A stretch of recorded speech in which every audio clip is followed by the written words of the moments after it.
know, the greatest gift you could ever have, the gift of fatherhood. That's right, we celebrate Father's Day 2015 today at Citizens Bank Park, and all dads coming into the yard today receive the free Phillies retro cap, thanks to the good folks at Chevrolet. It's Weekends with Schmidt from Philadelphia, presented by Acme Markets.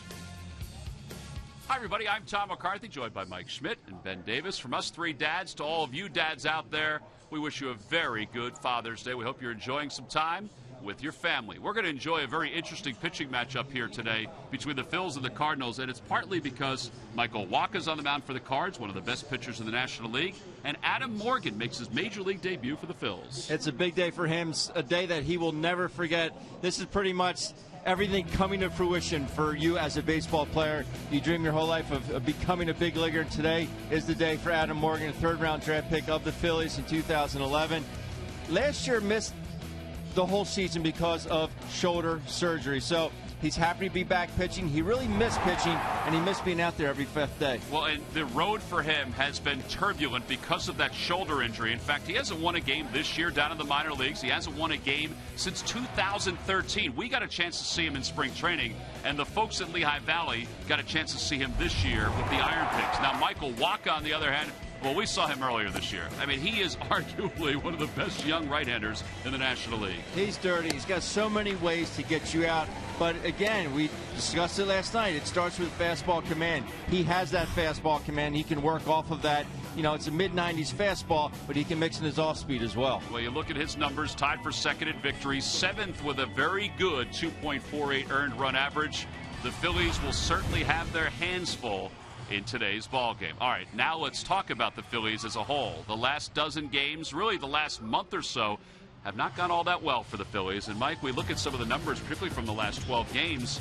Offensively, they're averaging 2 runs per game. They only have 5 home runs during that span. The opposition's outscored them 80-25. What do the Phillies do? Well, I know I can suggest something for him to do. I don't know if it'll work. Baseball, everywhere you look, you're surrounded by its history. You know, if you look at the scoreboard, you see a batting average, be it good or bad. You look in the stands, you see a big crowd or a small crowd. The standings reflect the history. You have to go out on the field every day and you draw positive energy from your history, or in the case of the Phillies this year, you draw negative energy in the case of your history. Karma is a big thing, and I think there's a ton of bad karma surrounding our club right now. What can they do to rid themselves of this karma? Well, it goes deep to the heart of pro sports psychology. They have to do something to take their mind away from the past and put it on today and the future. How can you do that? Well, look, the Phillies have 92 games remaining, right?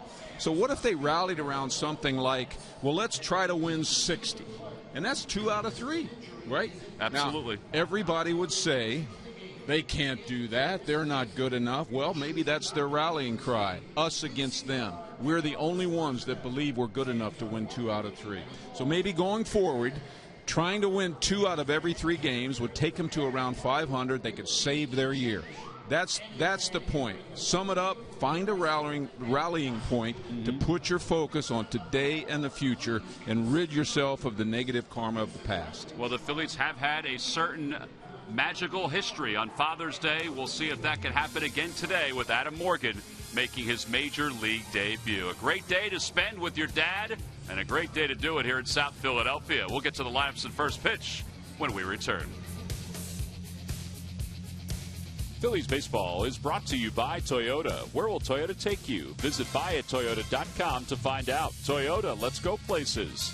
Buy Xfinity, the official entertainment provider of the Philadelphia Phillies. Buy Citizens Bank, one deposit checking. Keeping things simple is helping you bank better. And buy Independence Blue Cross. Live fearless. Learn more at IBX.com.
be 2 years later than he anticipated, but at least it's here on Father's Day, and he gets to do it in front of his family, getting a chance to start for the Philadelphia Phillies, meeting one of the local 9 that are out there on the field. His mom and dad, his fiance's family, all in the house today, getting a chance to watch today's ball game. Let's take a look at today's starting lineup for the Cardinals. It's brought to you by Xfinity, the official entertainment provider of the Philadelphia Phillies. Leading it off in left field, Randall Grichuk.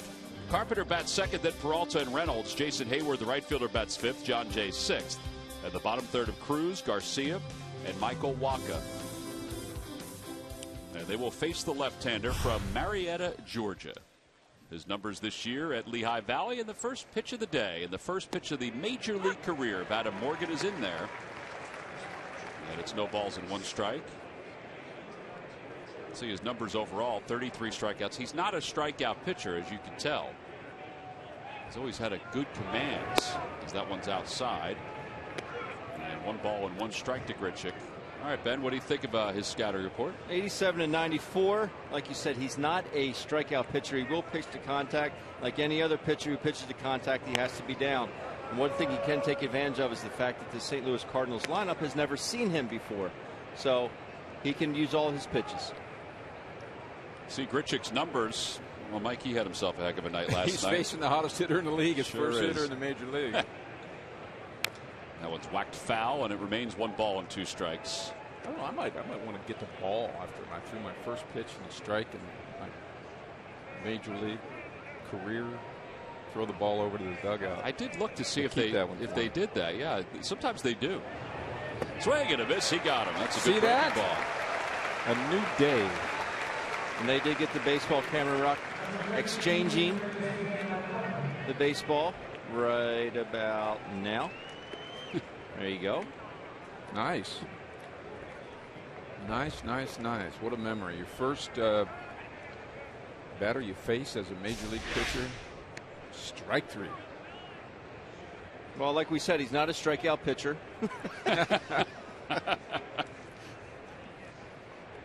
It's a good breaking ball there, down and in. You know, Grichuk he's had a great series, but he will strike out a lot. Well, here's Matt Carpenter. Carpenter 1 for 3 in last night's, or 1 for 3 in the series, I should say, with 5 walks. His on-base percentage close to 400 at .394. No balls and 1 strike. That one's floated out towards shallow right field. Here comes Dominic Brown, and there are 2 outs.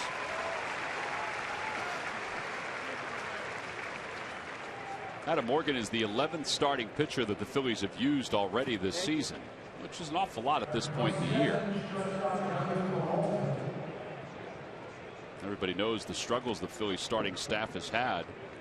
25 straight games without a victory for the starter. Strangely, though, it's 10 off the major league record, which is 35 set back in 1949. I wondered about that last night, what the record was. No balls and 1 strike to Johnny Peralta.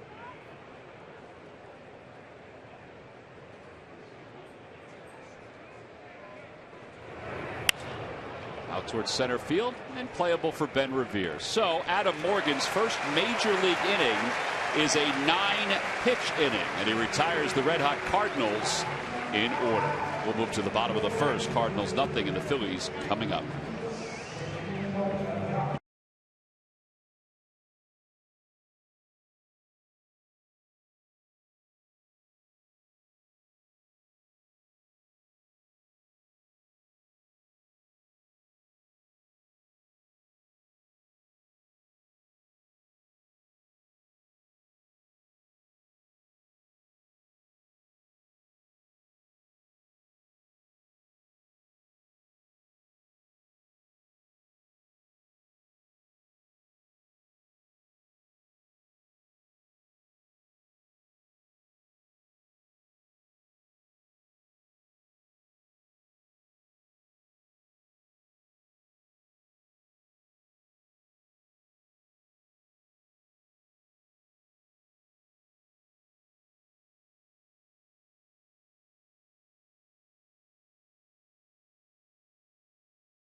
here at Citizens Bank Park to try to finish up this 3-game series against the Philadelphia Phils. Let's take a look at the Phillies starting lineup for today. It's brought to you by Xfinity, the official entertainment provider of the Philadelphia Phils. Revere, Hernandez, and Franco, followed by Ryan Howard, Dominic Brown, and Cody Ashe. And the bottom third of Cameron Rupp, Freddie Galvis, and Adam Morgan. And Walker's numbers this year, 9-2, earned run average of 2.48. He started the year 7-0 with an ERA of 1.85. Everybody knew that couldn't last, but he's still, even since then, Ben, has been very good for St. Louis. He's been excellent. But the bad news for the Phillies is he's 6-1 with a 2.08 ERA. He does have that mid-90s fastball. Everything works off of that fastball. If he can locate that, then he can throw his other pitches. So it's going to be a tough day for the Phillies.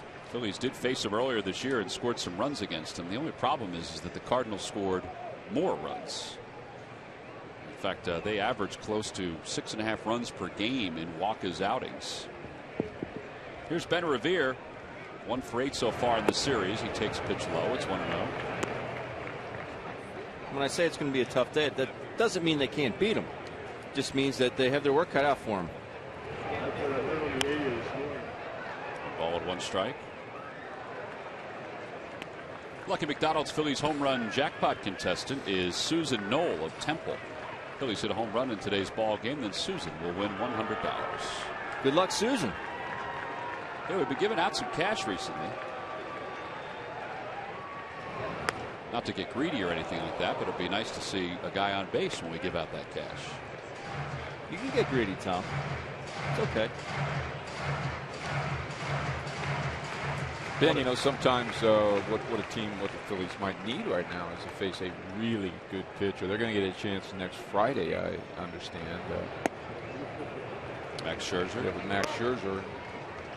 But sometimes, you know, facing somebody where the odds are way, way against you, you're not the favorite. You're a big-time underdog.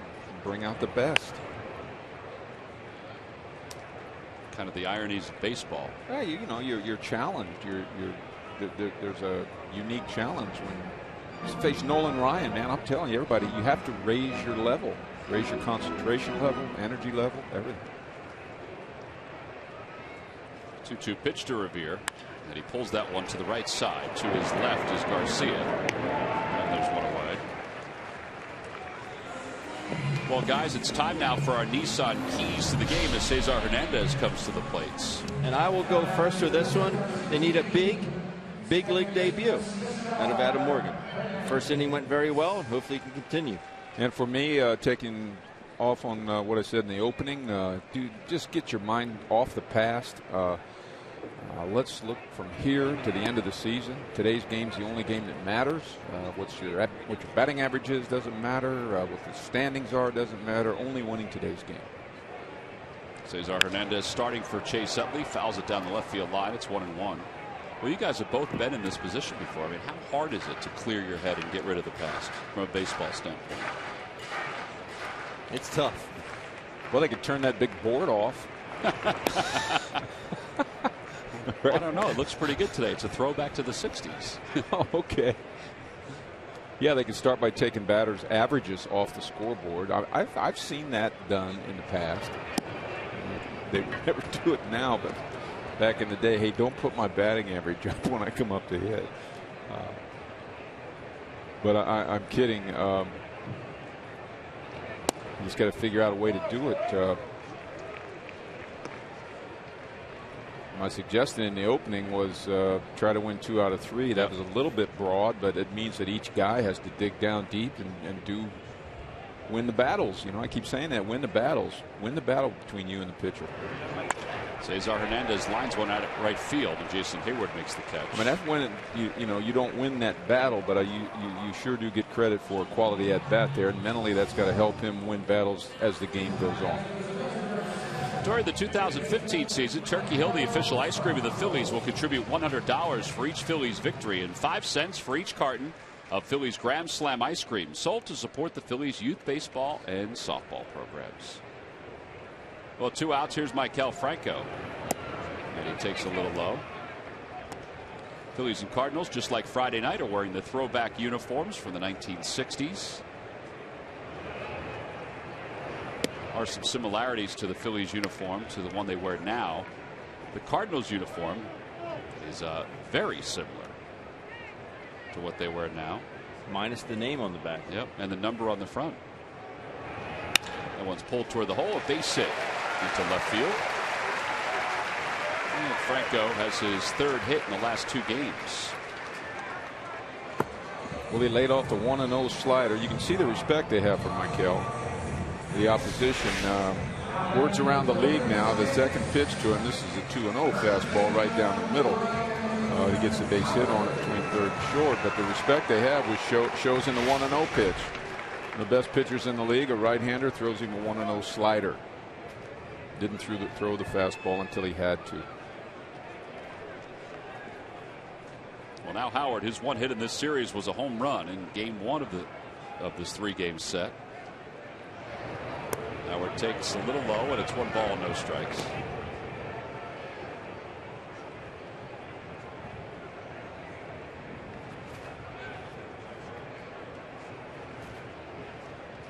Howard is 0 for 2 against Walker.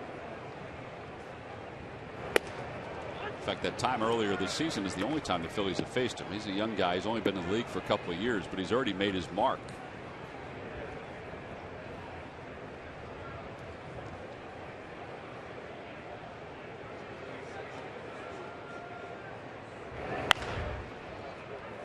Past one sound well, and it's 1-2.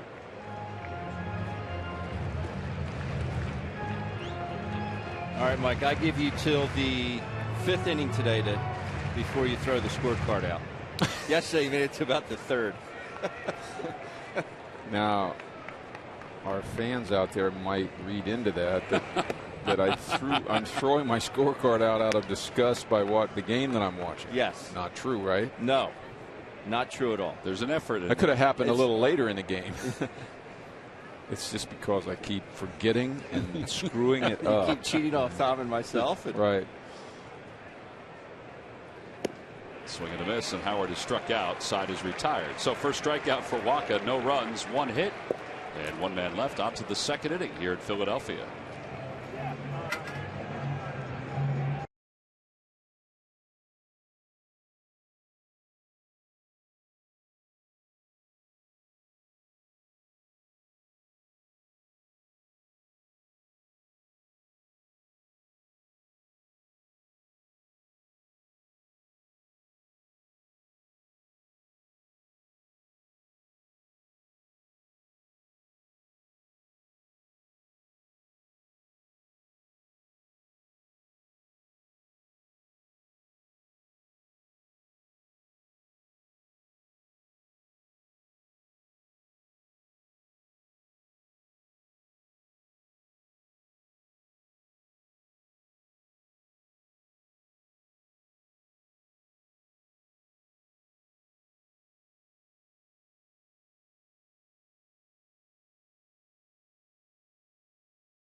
Shows will take place after the games on Wednesday, July 1st and Thursday, July 2nd here at Citizens Bank Park.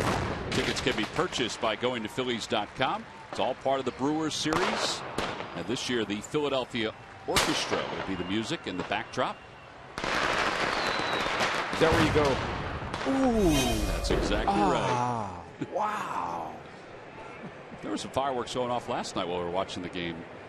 I'm not sure where they were, but they were just outside of Center City. We can see them sometimes down near Penn's Landing when they're going off. I tell you, I live in a place that I think's got to be the fireworks capital of the country. First of all, Bristol, Rhode Island, I believe, is one of the hottest, supposedly the most famous places for 4th of July celebrations. Oh, really? They have a big 4th of July parade there. Anyway, I live off the Narragansett Bay, and if you look off into the horizon, just about nightfall on 4th of July, the day before 4th of July, the day after, you can see the fireworks display in every little city all the way down the horizon. It is really something to see. I mean, this firework, over the water, it's really beautiful. Well, here the fireworks shows have always been very good here in Philadelphia, whether it be at the Vet or here at Citizens Bank Park. Mark Reynolds just took that hanger and poked it into the corner in left field. The fastball was left up of the zone, so it's a leadoff double here in the second. Jason Hayward is coming up. Well, Adam Morgan is one of the 11 starting pitchers the Phillies have used this year. One of their most important starting pitchers, Murph, took another step toward getting back on the mounds. Yeah, Tom, finally some good news regarding the Phillies starting rotation, and it involves Cole Hamels. Of course, missed his last start because of a tweaked hamstring. Well, this was the scene this morning in the Phillies bullpen as Cole Hamels got out there and tested that leg and tested his arm, and everything feels good is the word that we were being told. So officially now he will make his next start, which will be in New York on Wednesday. So it was a little touch and go there for a while because you weren't sure how that hamstring was going to react. It apparently has reacted very well. That is certainly good news, and the guys down here in the dugout were happy to hear that Cole Hamels will be out there on the hill on a day game up at Yankee Stadium when we play up there on Wednesday, guys. Yeah, he had said the other day that he thought it was going to be mild, as that one is lined right past Freddie Galvis into center field. Reynolds will stop at third. Jason Hayward is on a very hot stretch now. That's 6 hits and 11 at-bats in this series. And the Cardinals have runners on first and third here in the top of the second. Yes, he is. He is hot. Went up the middle last night. Got a couple of hits. His job there was to pull the ball to the right side, but he still stung the ball right up the middle. Got the runner over. Ben, good base running by Reynolds. You see him stop and go back to the bag as Freddie dove for that ball. I thought Freddie had a chance to get it there for a quick minute, but that ball was blistered up the middle. And Hayward, like you said, the single last night was off Elvis Araujo. This one off Adam Morgan. So that means he's staying on pitch as well. And this Cardinals lineup, despite never seeing Adam Morgan before, they are hacking at everything. Yeah, they're taking the same approach that we normally see them take against guys that they've seen film on and have watched in games before. No balls, 1 strike to John Jay. In the dirt, blocked by Rupp, and it's 1-1. John Jay did not start last night's ball game. 34 hits this year and 146 at bats.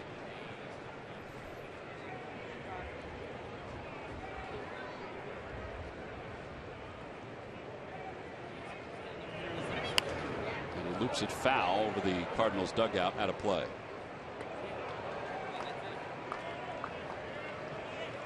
Well, the Phillies will concede the run here to try to get an out or two. The infield is back at double play depth.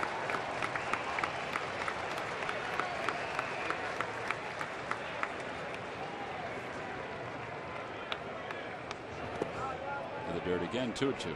Yeah, you're right, Tom. Minimal damage if we get the ground ball double play right here. Even better if we can get a strikeout right here and then the double play ball.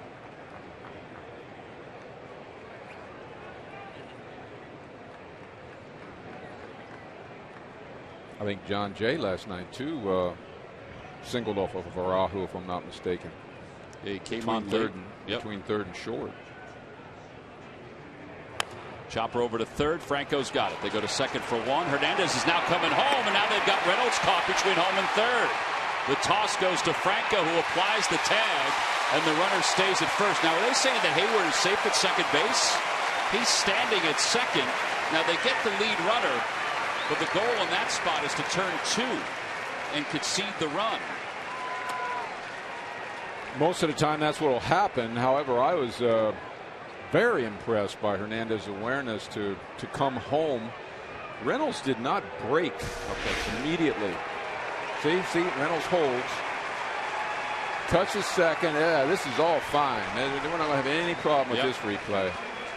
Well, Hayward's running off the field. So personally, I think that was fantastic defense. I mean, Tommy and Ben, and my impression is I don't think they want to get behind by 1 run. You know, I mean, let's just not give them a run. Most teams would go ahead and turn that double play right there, concede one, Absolutely. 1-0. But you're right. With Reynolds not breaking, he didn't break right away. He jumped back to third, actually. It's heads up all the way around. It's just a good baseball play. Everything was executed well, even the rundown. It was one throw by Cameron Rupp to Maikel Franco at third base. One throw. Well, here's Tony Cruz playing for Yadier Molina. That pitch just misses. A very athletic and instinctive play by Cesar Hernandez. Instinctive is right. Thank goodness he touched the second base bag.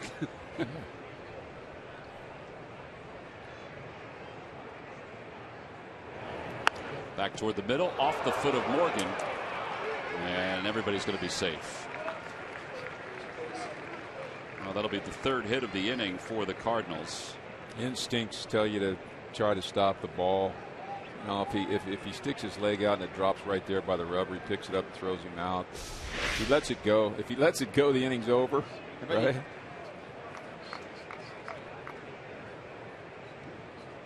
Well, it's time now for our Geico quote of the day, and our topic is about Adam Morgan on missing last season with an injury. Everybody tells you you'll learn from this. No way, no chance. This is brutal.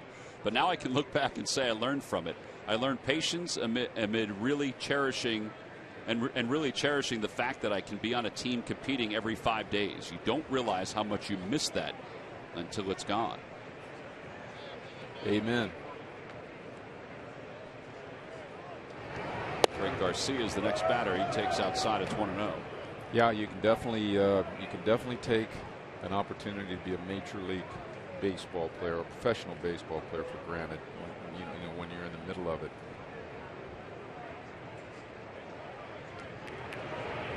And for Morgan, he tried to pitch through or rehab through the shoulder injury, but it got to the point where there was too much of a separation, they said, in the area in the shoulder that needed to be fixed, that he had to eventually succumb to surgery.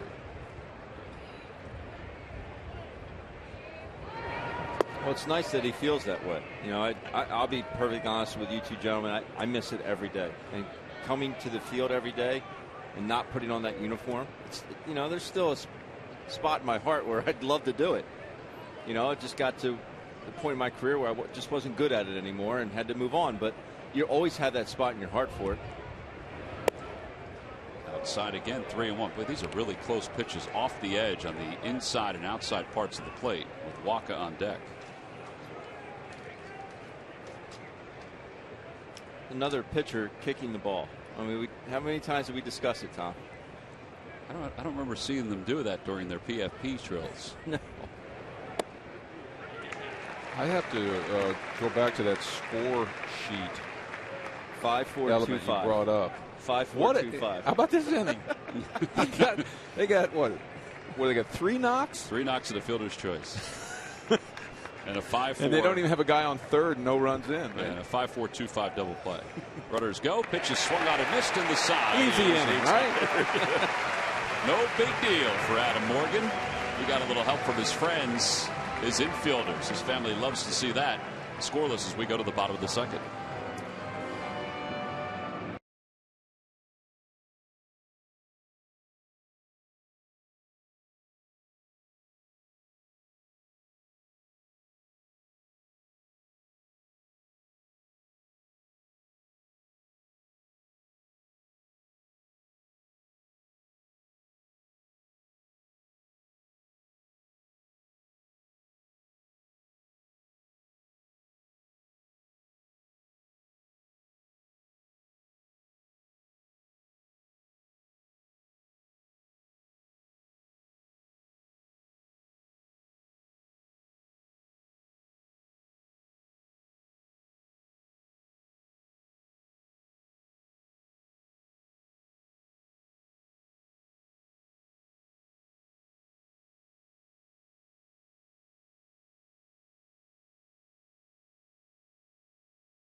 As the Philly tough debate escalates on Breakfast on Broad tomorrow morning from 6 until 8 on the Comcast Network.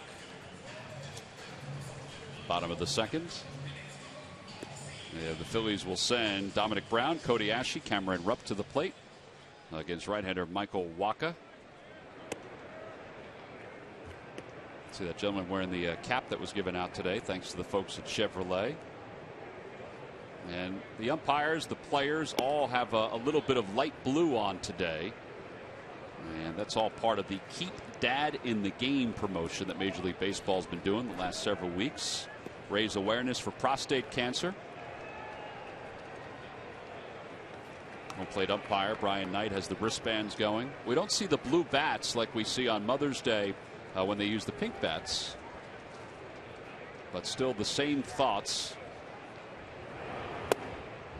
The home run challenge has been going on the last several weeks around Major League Baseball, and $45 million during the 20 years of the home run challenge has been given to prostate cancer research and awareness programs. That second word is a big one, awareness. You know, I'm 65 and I left at least. Whoa, there you go, Dominic. Ball's lined toward the gap in left center field, going to the wall. Dominic Brown is thinking two right out of the box. And he's there standing with a leadoff double here in the second. Yes, sir. Roped that fastball to left center. Let's start seeing that more often. He gets a pitch out away from him and hits a bullet to left center gap. Now you try and pull that pitch, you're going to fly out to center field, roll it over to second base. A myriad of ways you can get out if you try and pull that pitch, but he stays on it, and that's as good a swing as I've seen him take since he's been recalled. No question. I was saying awareness, prostate cancer. I got to tell you, I'm so aware of where I stand with my PSA count. You know, my when I have my physical every year. You know, the whole prostate thing is right there at the forefront of my concerns, and I think every man out there should feel that same way. Well, that's part of the goal of Major League Baseball is to get that point across.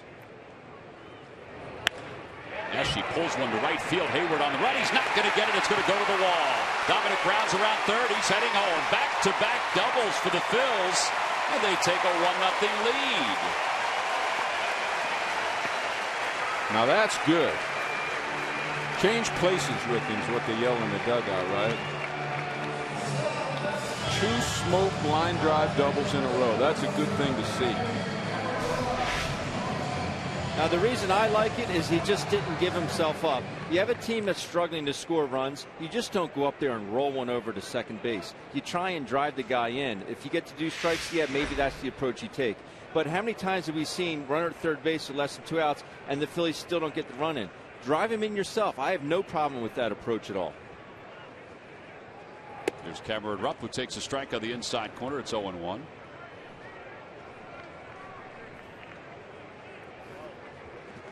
Just nicked it. Well, I tell you what, one thing that helped Cody there, he's thinking the right thing. I got to get this guy to third. You know? And that's the same way with Cameron right there. Cameron's job is try to hit the ball to the right side to get Cody to third. Yeah, Cody going around first base there.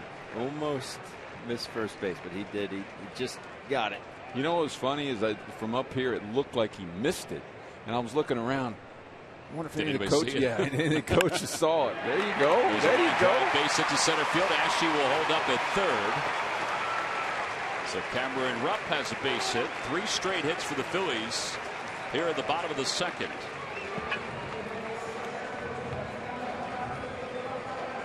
And you know what's good about this is Wacha throws him a breaking ball. Hopefully he'll get out in front and pull something to the left side and not advance Cody Ashley, but he stayed on it and drove it up the middle. Probably because he was trying to put the ball on the right side of the field. Kept the shoulder in a little bit longer.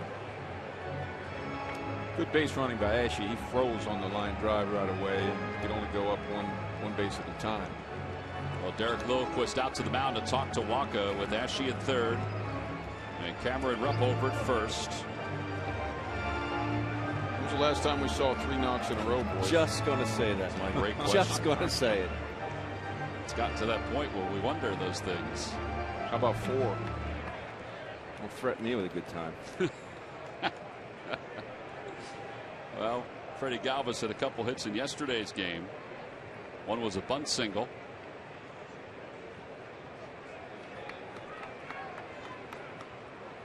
One nothing Phillies here in the bottom of the second.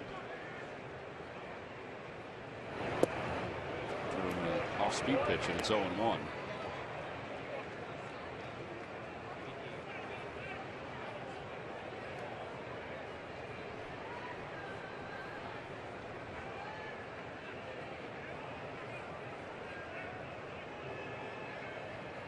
He bunts toward the right side. Here comes Ashe. He got a late break, and he's going to be tagged out. And that'll put runners on first and second with one man down. Well, the putout goes 1-2. Now that's up to the base runner to read that, right? Decide whether he should go or not. The runner at third. Well, let's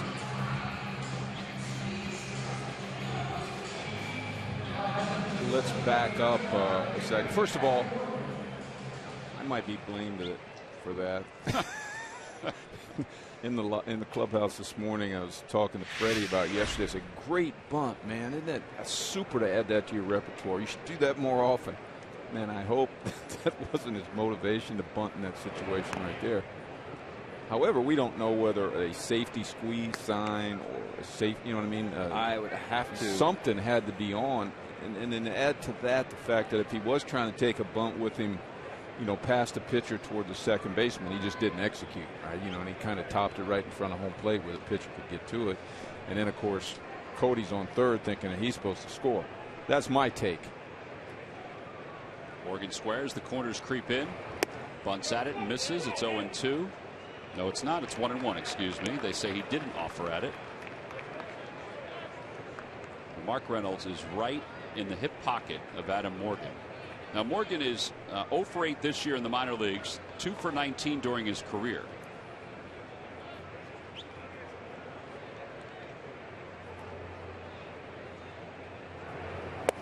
Bunts at it again and misses. It's 1-2. Now, you know, that was my take. A lot of confusion. Things didn't happen right. What was yours? My take was that it's a bad idea by Freddie Galvis. You know, unless that was a sign, you know, safety squeeze. I don't know why you would do that in that situation with a pitcher coming up that's never had a major league at bat. And he's a pitcher to begin with. And a strike 3 call. So Morgan is down looking. And I see a man at third base, first and third, nobody out. I see a hole open at first base. You can yank one through that hole. And Freddie's been swinging the bat. I see an good. RBI. You know. And there's Ryan. That's probably when a manager he wants to hand in the microphone so he can announce to the stadium crowd. That wasn't my idea. You know, you want to crawl in a hole over there because everybody's going, what was that? You know, if that is on Freddie, you know, we always praise Freddie about his baseball instincts. That was not a good instinct play if it was on him. And Revere grounded out his first time up. He takes a breaking ball high, 1-0. Because now you're looking at, you know what? I got a chance to get 2 runs off Michael Wacha. And, you know, now you might only getting 1. 1 ball, 1 strike, a foul ball over the third base dugout.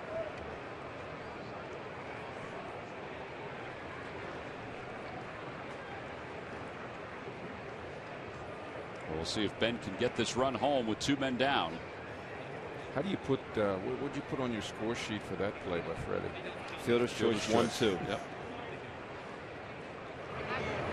I'll put a little mark next to I'm it. putting a question mark. What I wanted to put or what I actually wrote? I got a big old question mark right there. Check on that one. Is that a TBD? To be determined.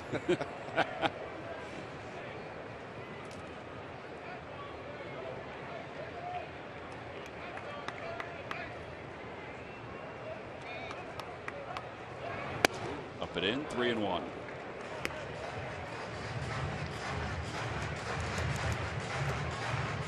Toyota Major League scoreboard. Well, the Pirates have gotten a hit. Unfortunately for them, no. The Nationals have gotten 8 and 9 runs in the bottom of the first inning. They lead Pittsburgh 9-0 in the home first. That is a team record, 9 runs in the first. And ball 4, Revere walks. That'll load up the bases. You know, I can't leave that play alone. It's gnawing at you, isn't it? Yes. Mostly because there's no outs.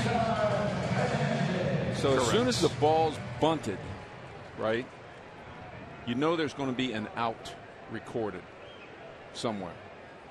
Yeah, so if you're Cody, stay at third. Exactly. Yeah. Now, if you take that one step further, Cody, you might think, might only try to score if he was given some sort of a sign, right? But if it's a safety squeeze, it's still the up to the. Well, there had to be some kind of a sign in play that would lead you to believe he was supposed to try to score. Anyway, let's forget that. I think TBD is the right way to go on let's that. Let's forget history. But that's also, I mean, you know, hitting is as contagious as anything. And you just hit 3 bullets off of Michael Wacha. You know, and Freddie's up there again, nobody out. Right. 2-0 pitch. He swings and he fouls it away, and it's 2-1.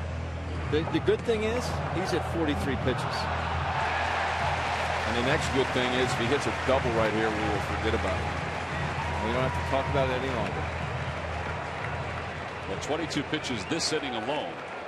So couple that with the 20 pitches he threw in the first. 2 balls, 1 strike to Cesar Hernandez. And he lines it toward right center field. That's going to drop for a base hit. Hayward will take it on a hop. 2 runs will score. The throw goes to second, and the Phillies take a 3-0 lead. I go back to the first inning when he lined that ball up to second base. Gave him a good, confident feeling about hitting today. Boom. That's a big 2-out hit there by Cesar. Kind of erases our conversation. Thank God. A good swing. You know, you talk about that first at bat where he lined out to right field. I always call that a good spring training out. You hit it hard and you didn't have to run. But he makes up for it here. Smokes another ball in the right field. Well, now Franco, and they're cutting off the hole on the left side for Maikel Franco. The shortstop Peralta is shaded over that way. That's where he hit the ball his first time up for his single. His average up to 288 on the year. On the outside corner, and it's 0-2. Something to be said for a 2-out RBI, I tell you. You know, Renee Latchman always used to say to us in Seattle, 2-out knocks. That's how you play in late October. You know, obviously the opportunity for the Phillies probably not going to be there this year. But, you know, you always count on a guy that's able to do that. Those big RBI guys, Manny Ramirez, Juan Gonzalez, those guys were RBI machines. Maikel Franco right now has one thing on his mind. Let the fastball jam me and guard the outside corner. Swing and a miss. He threw him an off-speed pitch. And the side is retired. But the Phillies have a profitable bottom of the second. They scored 3 runs. Cesar Hernandez drives in 2 with a 2-out base hit. We'll go to the third. It's 3-zip Phillies.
I was here.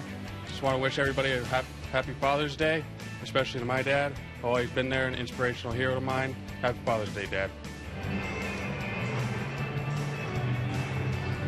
Well, earlier today, there's Kenny coming out. Each and every year, the Phillies and the players bring in one of the players' dads to celebrate Father's Day, and that's Glenn Giles, Kenny's father, who says that he wasn't a baseball player when he was growing up, but he knew Kenny was going to be a baseball player and knew he would be a professional baseball player.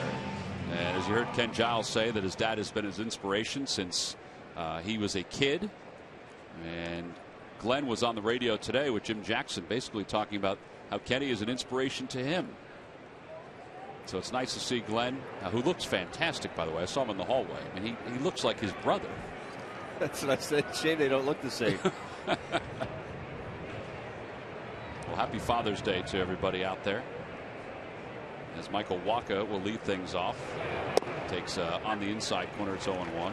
I know we were all taking phone calls today from our kids and grandkids, which was kind of neat. Swing and a miss, 0-2.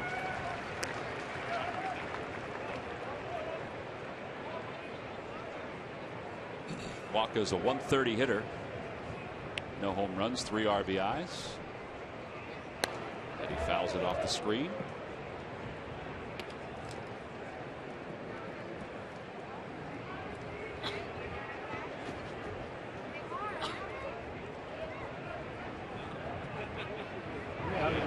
Swing and a miss. Strikeout number 3 for Adam Morgan.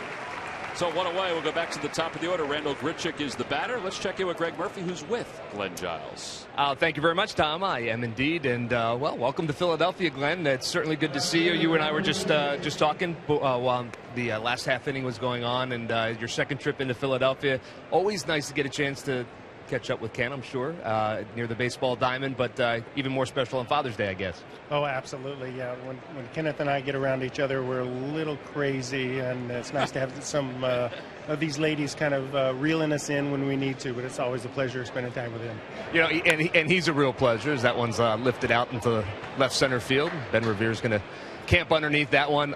A real pleasure to be around. And, you know, I read a story today about when you kind of saw for the first time that maybe he had a pretty good arm hanging off that shoulder. Tell us a little bit about when you started seeing Ken's talent develop.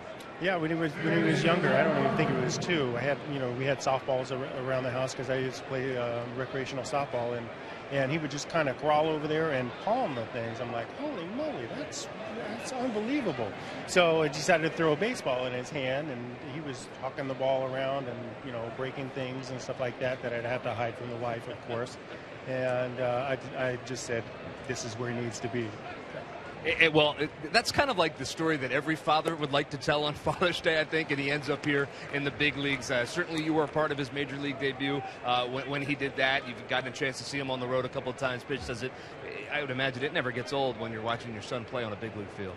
Oh, it's not, and it's kind of, even today when we're at home watching him on TV, you know, you got close-ups and you can see just everything. You know, it's just kind of like, wow, I can't believe it's happening. It's just special. You know, you have a pretty big responsibility because you're representing all the fathers. That's the idea. You get brought in by the Phillies organization to kind of represent all the fathers in the organization. And you know, when you stop to think about what Father's Day is all about, just having a chance, you know, with the schedules that not only that you have but that Ken has, it's not always easy to get some time together. So you're able to spend the weekend here. I know you're staying over there in South Jersey with Ken. How's that been going?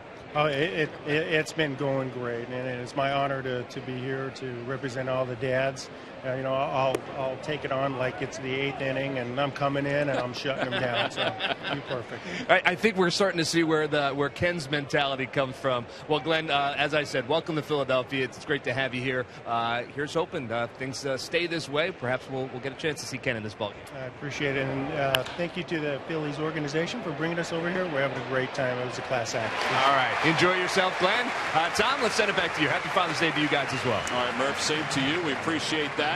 And we hope Glenn's having himself a great day. The Phillies so far having a very good day as we go to the bottom of the 3rd up 3-0.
all we do. Call 1-800-JEFF-NOW or visit jefferson.edu. Buy Nissan. Choose Nissan today for great offers on our most exciting lineup ever. Shop Nissan.com and buy the Pennsylvania Lottery. Benefits older Pennsylvanians every day. Last of the third, Ryan Howard leads it off, and Howard swings at the first pitch. Pokes it to left. Grichuk is over toward the line. 1 away. Phillies got 3 against Waka in the second. Now we're getting back around to the guys that had the hit the line drives previous inning. Ben, you know, it's a good sign when you got a string of hitters in your lineup that have all stung the ball in their first at bats in the game. I mean, kind of like relieves the pressure. You go through the rest of the game as a confident hitter. You watch, there'll be a lot more line drives in this game. Well, that would be nice. You're right, though. It does. It alleviates that pressure you have to get up there, and it seems like every time you make an out, you just want to get back in the box again. That one's out toward left center field. John Jay under it makes the catch. 2 outs. Well, the Cardinals hitters talked about that after last night's game. Grichuk in particular said that the way the last 2 games have gone for the Cardinals was kind of contagious for everybody else. They had 16 hits in each game to start this series. They always say that hitting is contagious, struggling is contagious, all that stuff.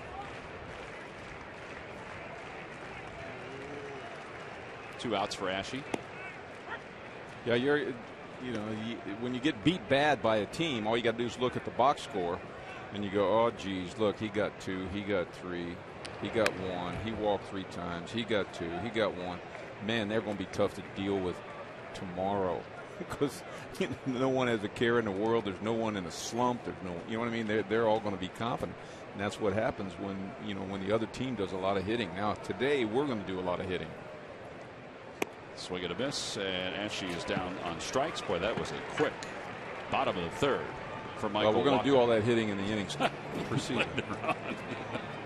We go to the 4th inning. Phillies on top, 3-0.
Green Mountain Coffee K-Cup pods to keep you running. Order by 11:30 a.m. and get free same-day delivery. Who but W.B. Mason.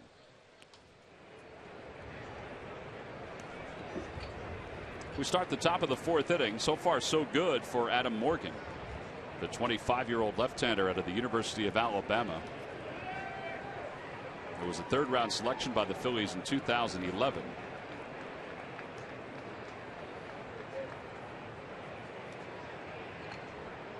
Shockingly, even with the injury and the success that Morgan had before it, as Peralta skies one to right center field. Brown going back toward the scoreboard, and it is gone. Jeez. How did that ball carry? I mean, the wind is blowing from left to right. There's an opposite field home run for Johnny Peralta. It's a 3-1 ball game. Talk about getting up in the jet stream. I mean, Dominic Brown was just coasting back on this ball thinking, I'm going to catch this. You know? I thought fly ball of the warning track at best. I didn't even think it was going to make the track, and and I looked right up at the flags, and it is howling out of here. Gentleman had it, but then the gentleman behind him was able to get lucky. There's Mark Reynolds. He doubled his first time up. Yeah, that's truly amazing that that ball carries out of this ballpark. It can really play small sometimes. You can see the flags there. It is howling out to right. 1 ball, 1 strike. 85 degrees, wind 15 miles an hour out of the west northwest.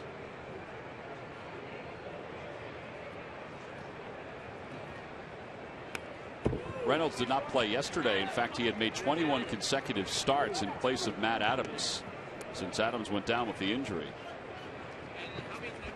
He's hitting .250 since being inserted into the everyday lineup with a couple home runs. Very good first baseman. Pretty decent third baseman. He made a play the first night here in a tough one. He played the outfield. Pretty versatile for a big guy. He's down on strikes. Foul tip. Number 4 for Adam Morgan. Well, let's call that a bounce back at bat. Good at bat. Good job by the Phillies pitcher. Gives up the home run. So it's 3-1. You know, so a 2-run lead. Let's turn the momentum back our way. And here's Jason Hayward, who singled up the middle his first time up.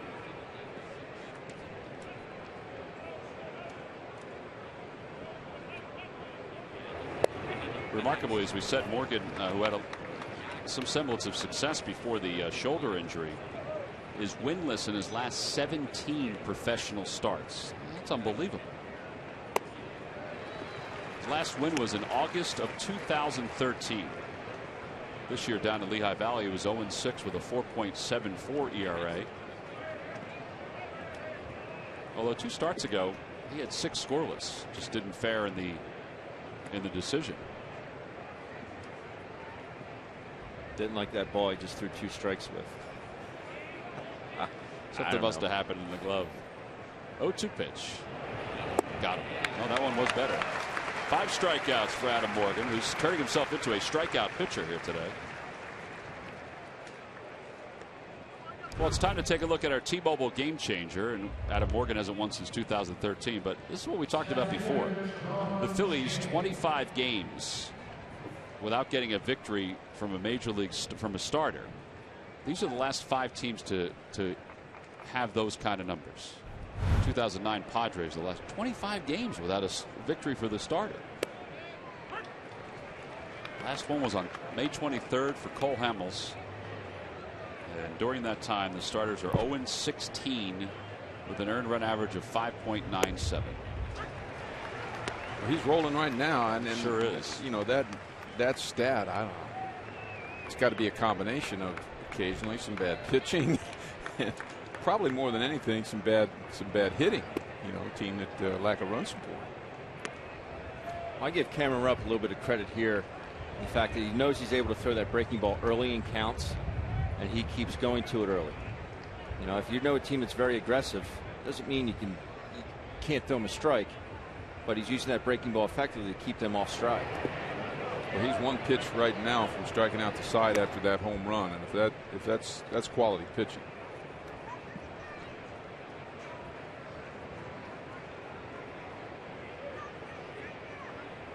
Pitches so far, not too shabby. And now the 2-2 pitch. Boy, if he would ever get that corner from Brian Knight, the home plate umpire, I know that one was a little too far outside, but there have been a couple. If he ever got the corner, oof.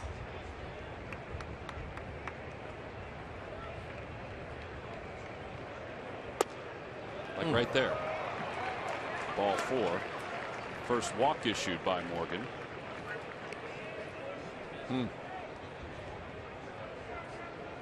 Well, it's time now for the Jeep Stump the Fans trivia question. Log on to Phillies.com, go to the fans section for all the information, and please submit your answer on the subject line. The question is, who is the only father-son duo to play for the same team other than Ken Griffey Jr.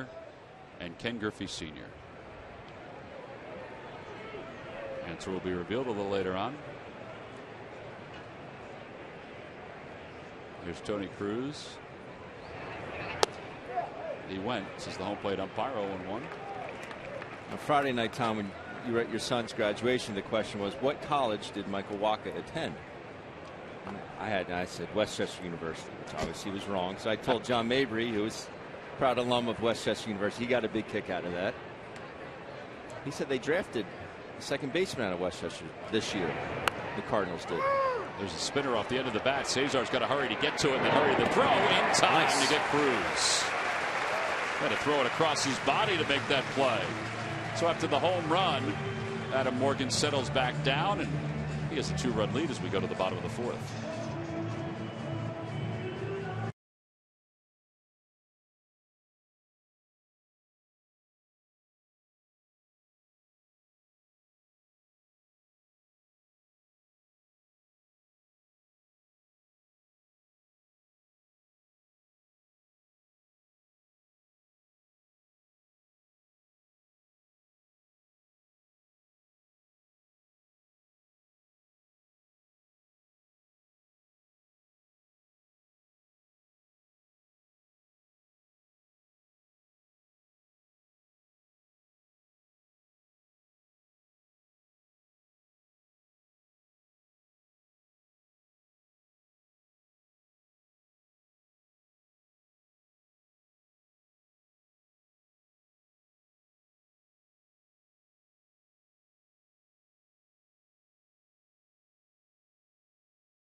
Val Honda dealer. Visit DelValHondaDealers.com today.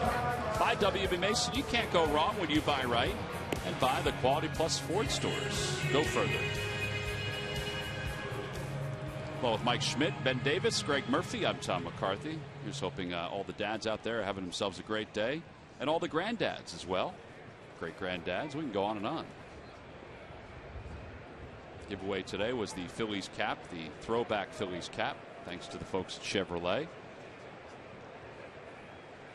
Cameron Rupp will start things off. He singled and scored his first time up, and he takes outside.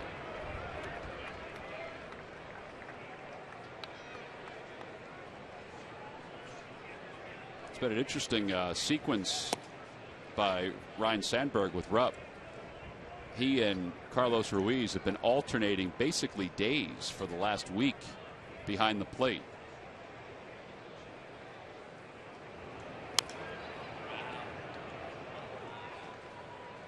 And that's been since Sunday's game against the Pirates. Carlos will play a game, take the next game off. Play a game, take the next game off. So Rupp's getting more and more at bats because of that. And he's hitting .263. Yep.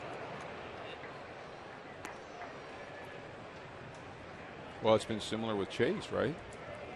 Get to that point where Cesar's playing, and then Chase plays, and then Cesar plays.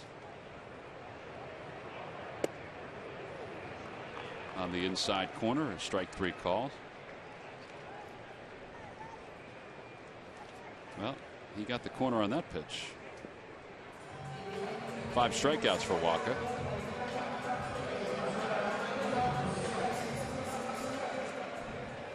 And Freddie Galvis is coming up.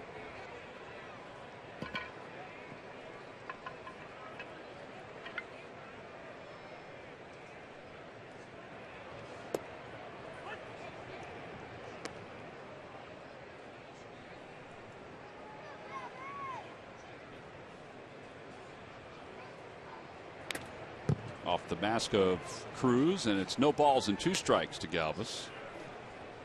On the Toyota Major League scoreboard, Marlins and the Reds are tied at 2. That game's at the bottom of the 5th inning. Justin Bour has a home run and a double.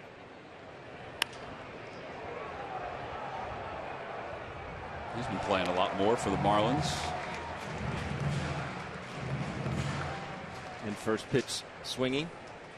Yes, he's doing a lot of that. Yeah.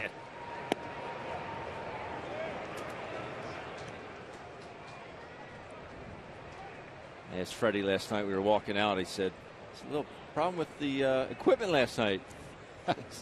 He said, "My strings broke." I said, "Really?" Juan Samuel was saying today, because you didn't think I was going to pick that up, did you? I said, no, I knew you weren't going to pick that up.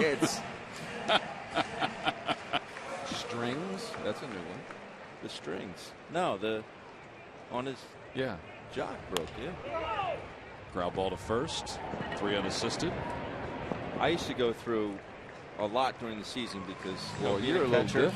Yeah, but the strings would break. Well, Sunday, July 19th, all fans 15 and older will receive the Pennsylvania Auto Theft Prevention Authority travel mug. There it is right there. You can get tickets for that ball game and all 3 games against the Marlins by going to Phillies.com. A little throwback logo. Adam Morgan lofts one toward the corner and left. And a step from the track. The catch is made by Grichuk. And the side is retired. Phillies go down in order for the 2nd straight inning. Well, a dad getting a chance to enjoy his first Phillies game with his youngster. That's a pretty nice day.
It's in the making.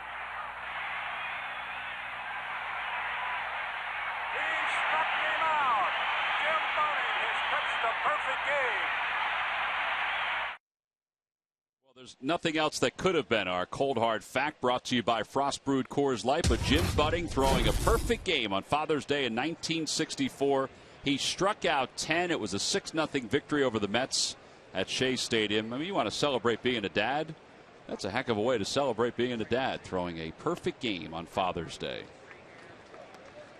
fact, they just played Jim Bunning's Hall of Fame speech a few innings ago up on the video board here at Citizens Bank Park. There's a line drive into right center field, a base hit for Garcia. Dominic Brown cuts it off. Garcia's trying for 2. The throw to second is not in time.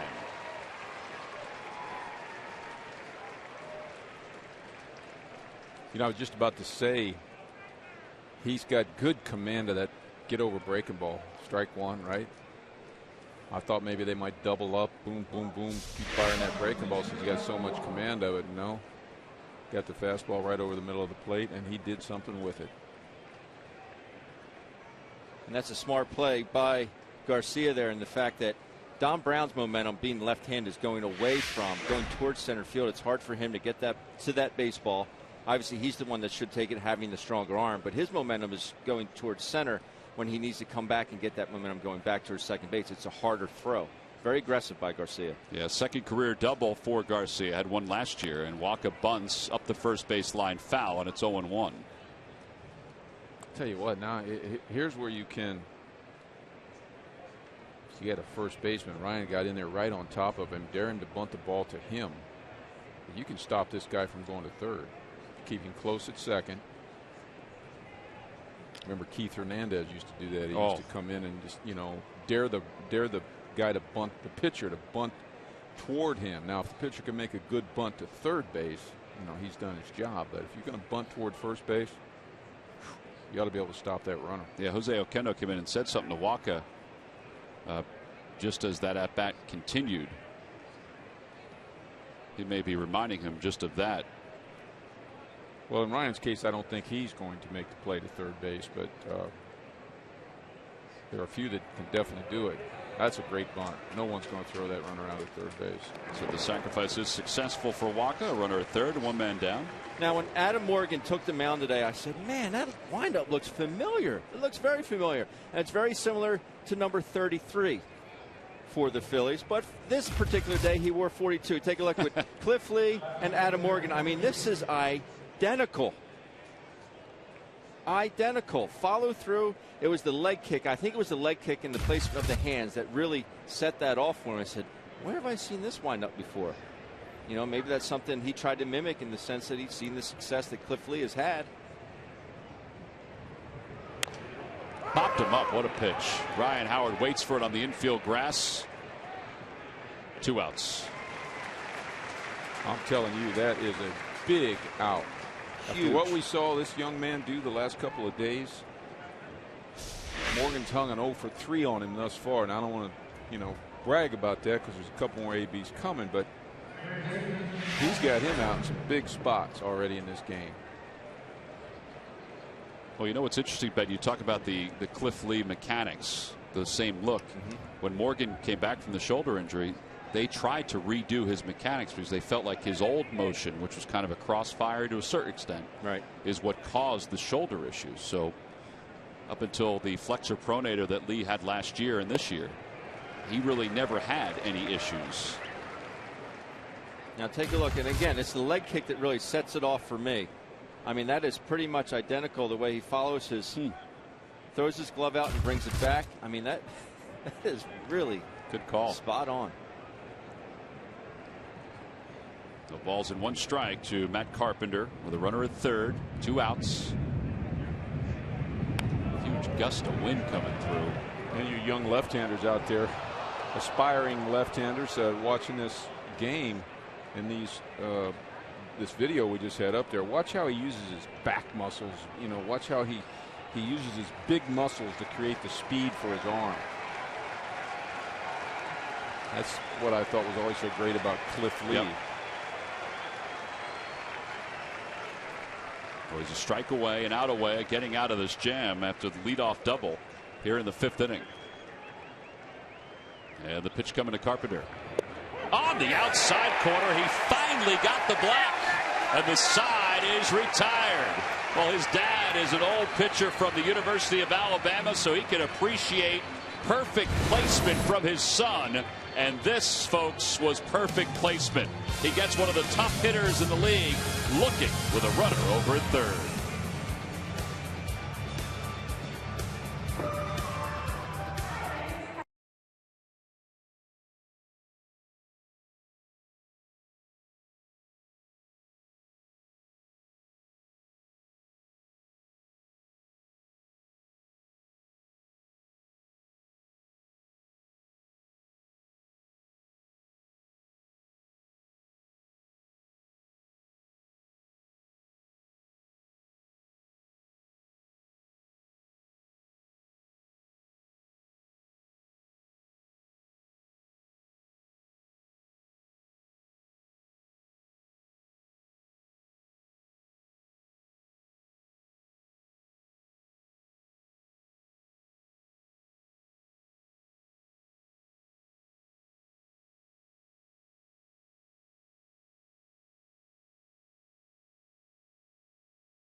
Phillies top sports columnists as they recap the Phillies and Union weekend matchup and look ahead at the upcoming NBA and NHL draft. Watch Phillies Sports Talk presented by Comcast Business right here on Comcast Sportsnet. Not your fault. Adam Morgan. I don't know how I didn't realize that it was Barkan. Well, you thought we may have a new guy working over there. 1 ball and no strikes to Ben Revere, who walked his last time up and grounded out to second. And he lines one back through the middle, a base hit. It's a good swing to greet Michael Wacha here in the bottom of the 5th. And here comes Cesar Hernandez. Right back through the originator, as they say. Gosh, there's a lot of hits in the middle of the field. Hit it back where it came from. Well, let's see what Cesar can do. He put together a heck of a day here with a nice line drive somewhere here. Outside, and it's 1-0.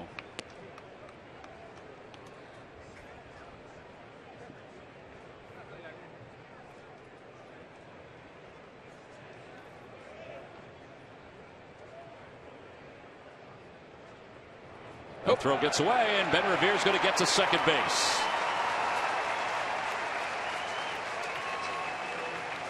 So E1 to allow the runner to advance to second. It's a shame that ball didn't get a little bit farther. I think Ben Revere could have picked up Pete Mackanin and made it to third base there. Walker just kind of spikes it there. Reynolds cannot come up with it. I think if that ball gets to the warning track, I think you would have seen Ben Revere get to third base. I think you could be right. All right, now here's a good situation to talk about. Pete Mackanin called a hitter down to third base. And we know Cesar has 2 hard hit balls in this game, but for me the play right here is take one with you to second base. Just do anything to get this runner to third to get that 1 run back that you gave up on the home run previous inning. Just keep your distance from the Cardinals, you know, keep that 3-run lead.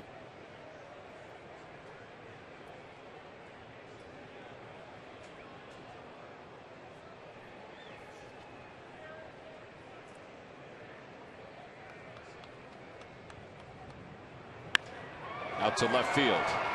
Venturing back is Grichuk, and he'll make the over-the-shoulder catch. Tagging from second is Revere. And he's at the third standing. Well, it's not the perfect way to do it. No, it ended up doing the job. But for me, it's just, you know, it's a fraction from a fly ball to left, which doesn't get the job done. Obviously, you know, that's not going to be in the box score tomorrow. It's going to be that he advanced the runner from second to third. He just missed a home run. You know, he's swinging the bat well, but for me, the importance of not taking a chance on the pop up or not advancing the runner is what's critical. I mean, it's just the way I play it, kind of conservatively when we got a lead like this. Well, now the Cardinals play the infield in, and oh man, Franco smokes one down the left field line. Fair ball, 1 hop off the wall. Revere will score. The Phillies get that run back, and they're now up 4-1. Second hit of the day for Franco, 6th hit of the series. Those, you know, at bats like that, line drives like that, are a lot of times a product of that runner being on third with 1 out. I mean, you know, you just want to make contact. You know, you can be, you know, a little bit aggressive. That's a high changeup. It looked to me like had a little hump in it. You know, but fantastic swing. That's smart hitting because they have thrown him a lot of early pitch breaking balls. I think that was just a hanging slider or some type of cutter there. And it didn't do a whole lot of anything. If he went up there looking for it, say, if I get this pitch and it's up, I'm going to take a good swing at it. Ryan Howard takes low, 1-0. Howard is 0 for 2.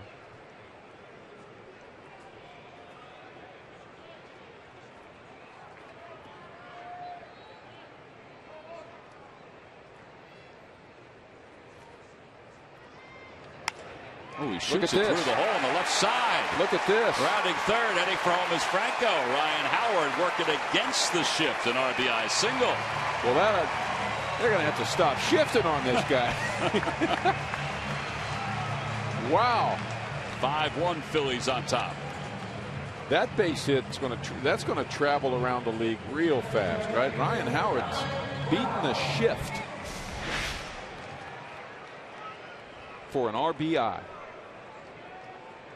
And he just didn't fillet it over there. I mean, he still hit that ball pretty hard. Well, still one man down. Dominic Brown's the batter, and Brown rockets that one foul. It's 0-1. I love me some offense. I do. Everybody does. Well, it's stirring this team from a. It's a nice crowd, by the way. Yeah. I mean, I was looking at the crowd having some fun watching this offense. Stirs them from some dormancy, but you're right. It is a good crowd. And bullpen action. Manus is warming up.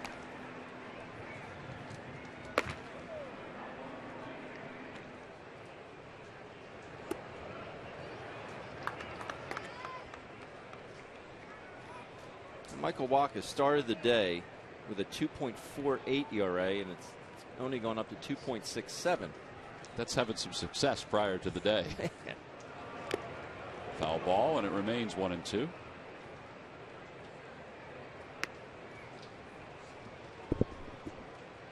All the runs are earned today, despite the one error, the throwing error that he had on Ben Revere.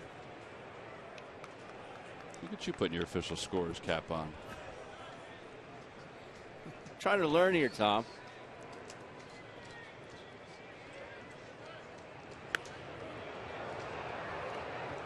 A little out front of that one. I just see as a group just better swings.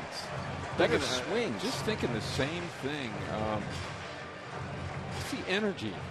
I see like a bunch of hitters that for some reason are challenged by beating Wacha.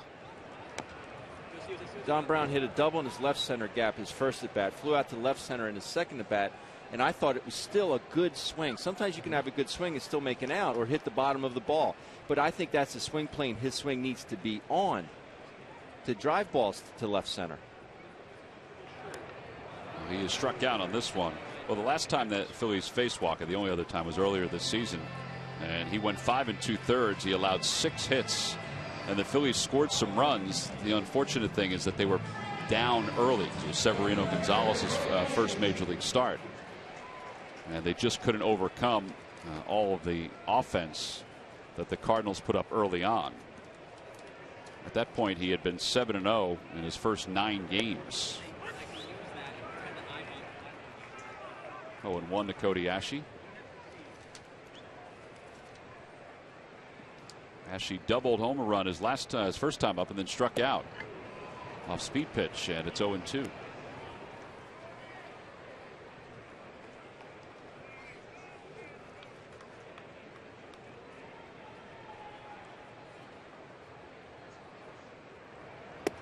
And Ashe is struck out. What was I saying about better swings? 7 strikeouts today for Wacha. The Phillies get a couple more. One of those on an RBI single by Ryan Howard. On to the 6th.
Wins with absolute confidence.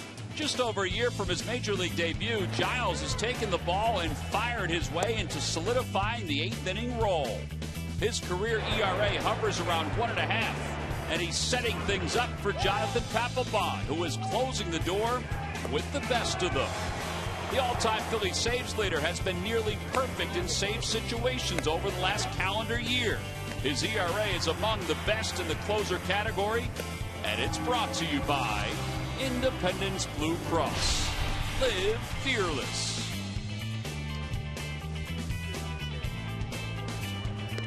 Well, the Phillies hope that they can get a chance to get to Ken Giles and eventually Jonathan Papelbon in this ball game. They lead it 5-1.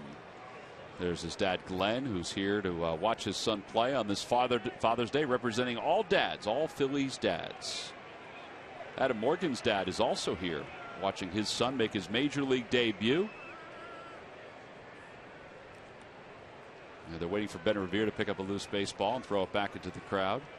There's Wiley, who's wearing his Alabama ring. You can see it on his right hand. He pitched for the University of Alabama just as his son did. In fact, pitched in the 1983 College World Series.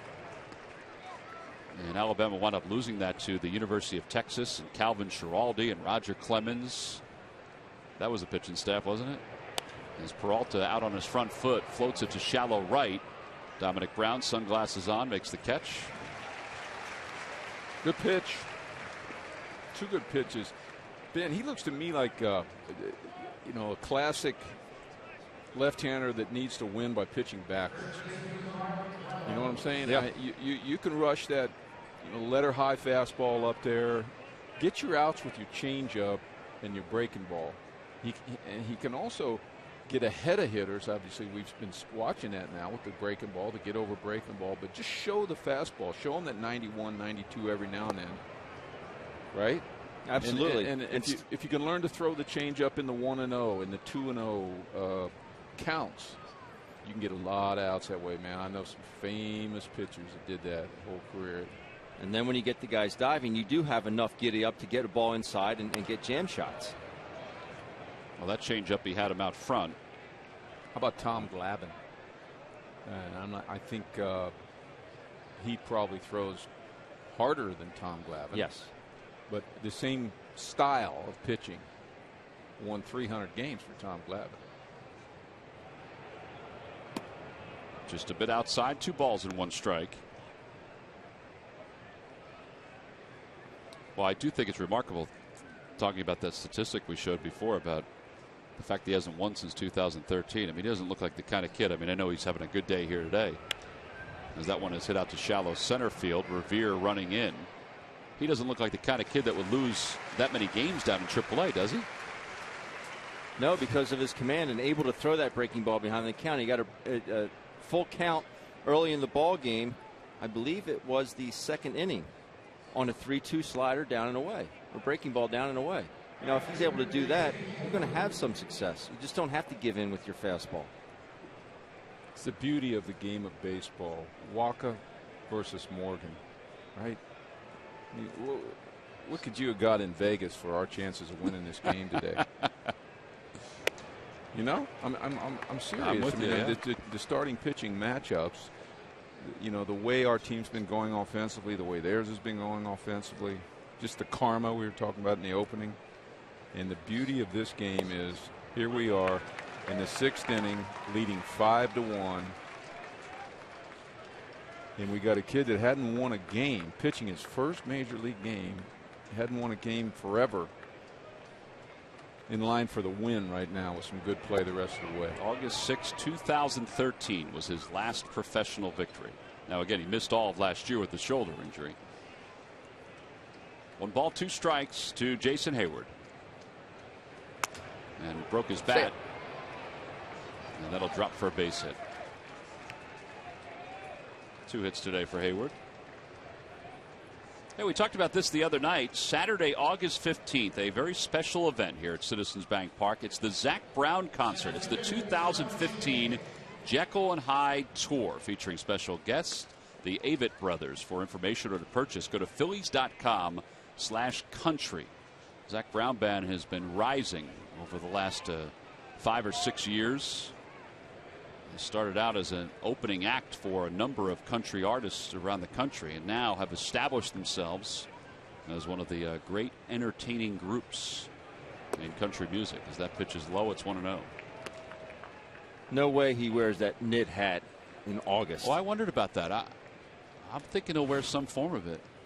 Zach Brown has this reputation of wearing wearing a knit hat. Mike's got it on his phone. 2 balls and no strikes. Right on cue. Now he just doesn't know how to turn it off. You hit the pause button, right?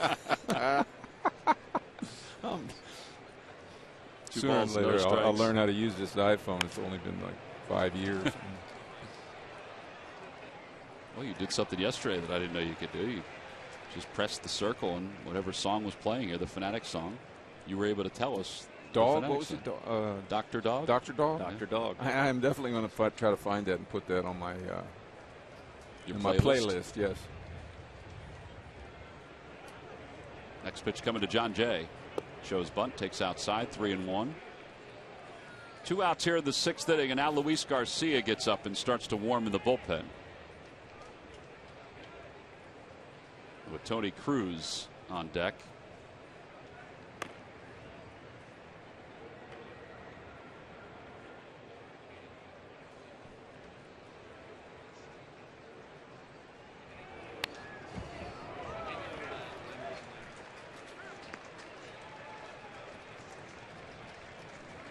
Love for him to get through this inning here. And a walk off the mound. Crowd's finally realizing, thanks to the video board, that it's 3-2 with 2 outs. Just 77 pitches for Adam Morgan. John Jay is set. The runner will be off. And the 3-2 pitch. And just missed a little high. Ball 4. Second walk issued by Morgan. And that'll bring Tony Cruz to the plate.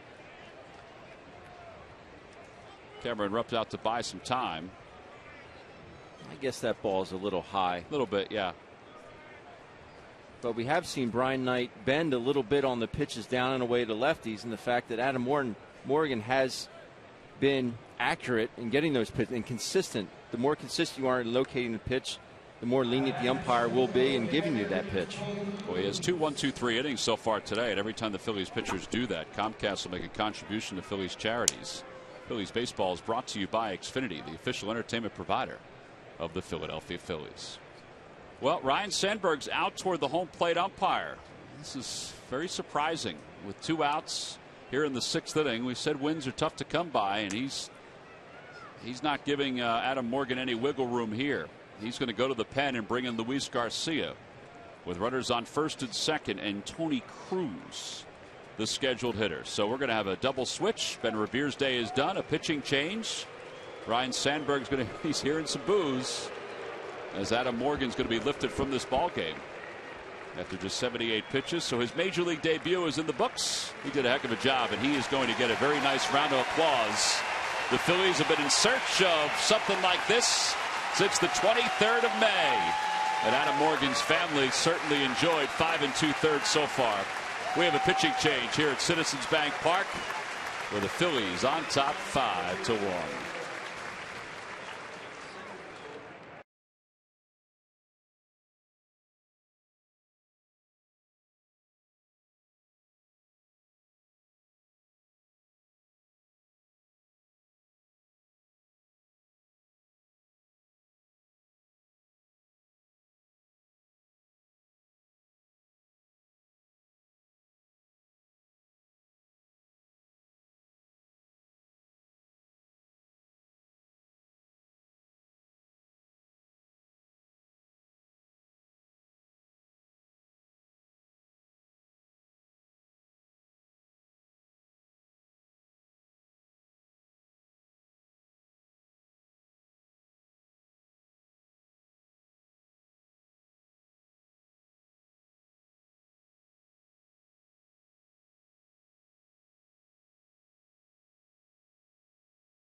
Sitting with 2 outs and 2 runners on base.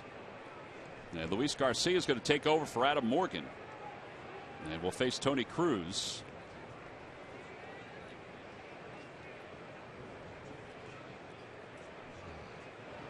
By the way, the double switch, Revere thought he was coming out. He was told to go to left field. It's Cody Ashley that was taken out of the ball game. There's Ben. And Odubel Herrera's in center field. Tony Cruz today is an infield hit. He's also grounded out to second. Inside, it's 2 balls and no strikes. Well, Adam Morgan could feel very good about what he accomplished here today. Now he's responsible for the 2 runners on base, but he's given way to the bullpen. 3-2 with a 2-2 with a 3.77 ERA.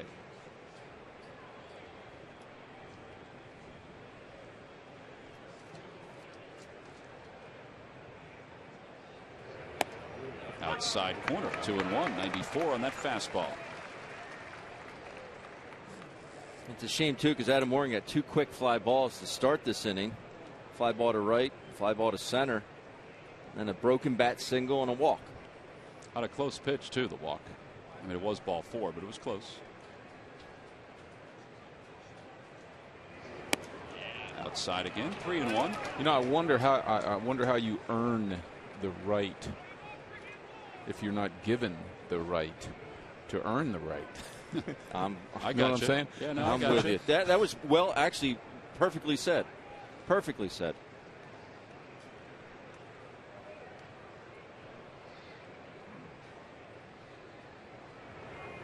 Chopper off the plate, and Luis Garcia is up with it, and that'll do it for the inning. Here in the 6th. 1-3 on the putout. 1 run allowed for Adam Morgan through 5 2/3. His major league debut, at least his part of it, is in the books.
With a 5-1 lead in his major league debut. All right, well, we had heard so much about Adam Morgan. We saw him in spring training, and he's exceeded everybody's expectations here this afternoon. He sure has, especially from the first batter in Randall Grichuk, who's had a wonderful series, but he's commanded the fastball, been able to throw the breaking ball behind in the count and early in the count. He's starting to locate that fastball down the way to lefties, and I tell you, I don't think you could really ask for anything more out of Adam Morgan today. 78 pitches, 54 strikes. I mean, his command of all of his pitches was really good here this afternoon. And a credit to him, I mean, as he said during our Geico quote of the day, he was out for a year, missed a whole year, and had to battle himself back and get into the right frame of mind. Well, here's Seth Maness, who will take over in the bottom of the 6th inning for Michael Wacha, who allowed 5 runs over 5 innings of work. He'll face Cameron Rupp.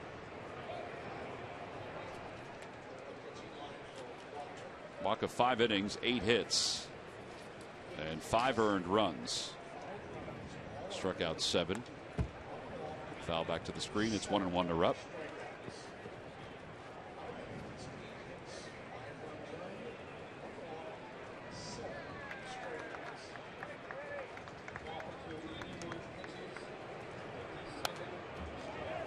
2 to Cameron Rupp.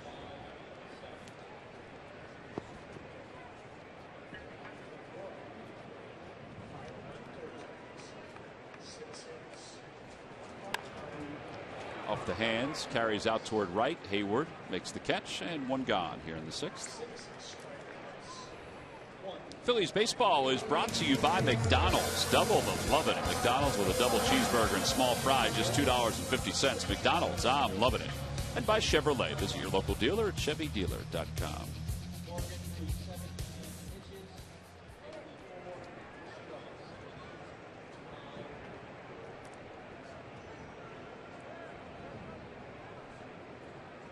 Here's Freddie Galvis, and Galvis takes a strike. That was a fastball that tailed toward the outside part of the plate. Foul tip, and it's 0-2. It's interesting, some of the innings the Phillies didn't score. They scored in the 2nd and the 5th. The other innings have been kind of quick. Milwaukee had a 6-pitch 3rd inning and a pretty quick 4th inning too. And now it's Manus here in the 6th.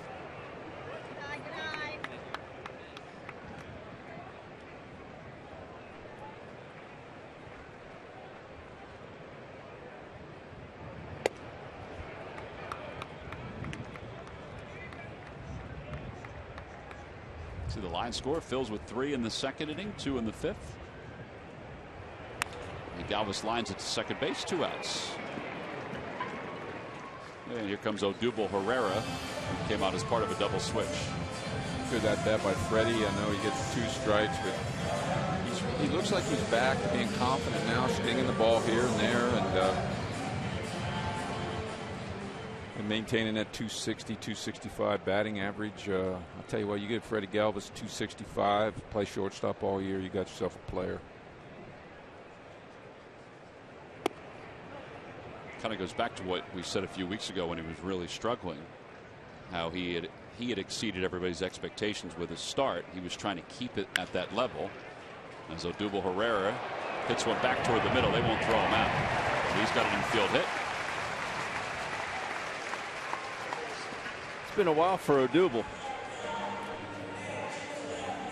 He's pretty upbeat today, talking to him or seeing him in the clubhouse. And he's kept his attitude up, even though they've gone with Revere, who quite frankly has played better offensively than Odubel Herrera. Well, excuse me, it's been Dominic Brown coming up, and that's true. Cody being in left, and they're trying to find out about both of those guys going forward in those positions. Odubel off and running. He'll swipe second base. Slid past the bag. Fortunately, though, Peralta wasn't near the bag. Yeah, he was the most affected by Dominic Brown and Cody Ashe coming up and playing the outfield.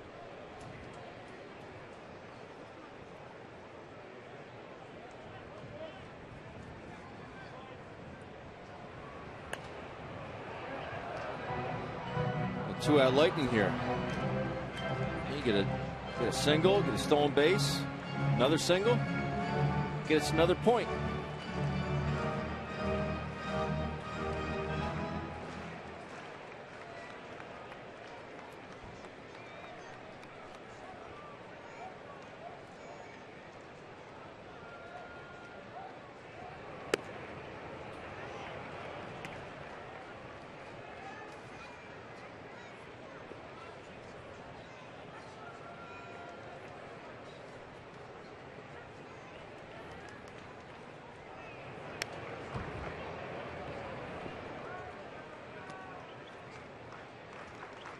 Ben gets his hack. He sure does.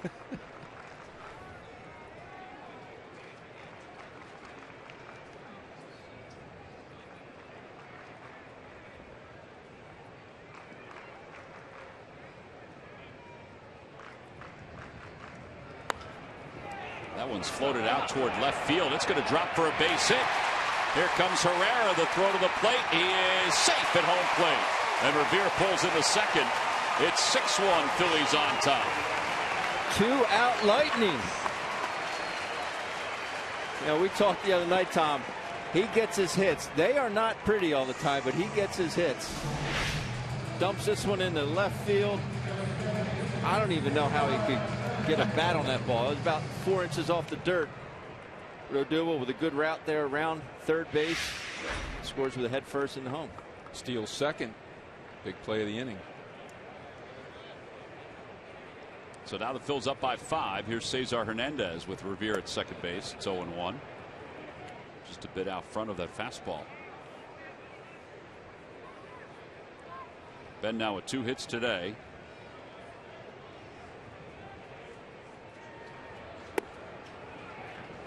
Manis tries to go to the outer edge again.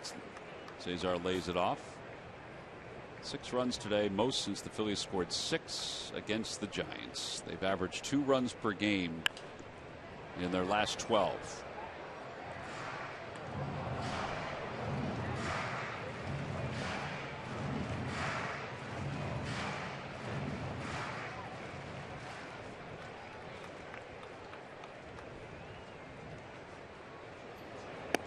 And a call, strike 3. That pitch came back over the inside part of the plate. Side is retired. Phillies do get another run.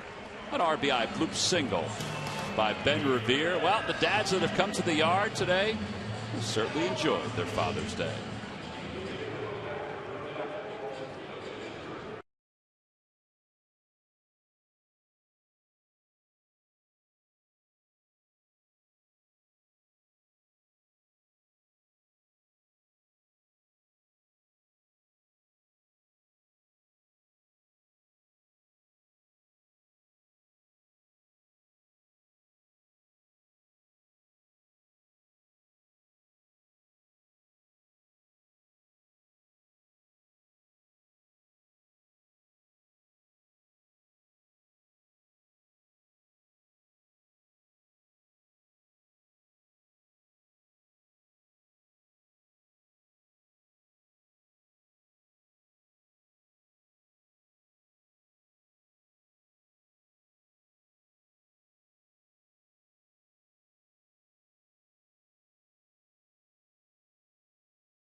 Big one back in the second inning. That slapper out to third. Franco tries to turn the double play, but then Cesar Hernandez realizes after touching second that Mark Reynolds was coming home.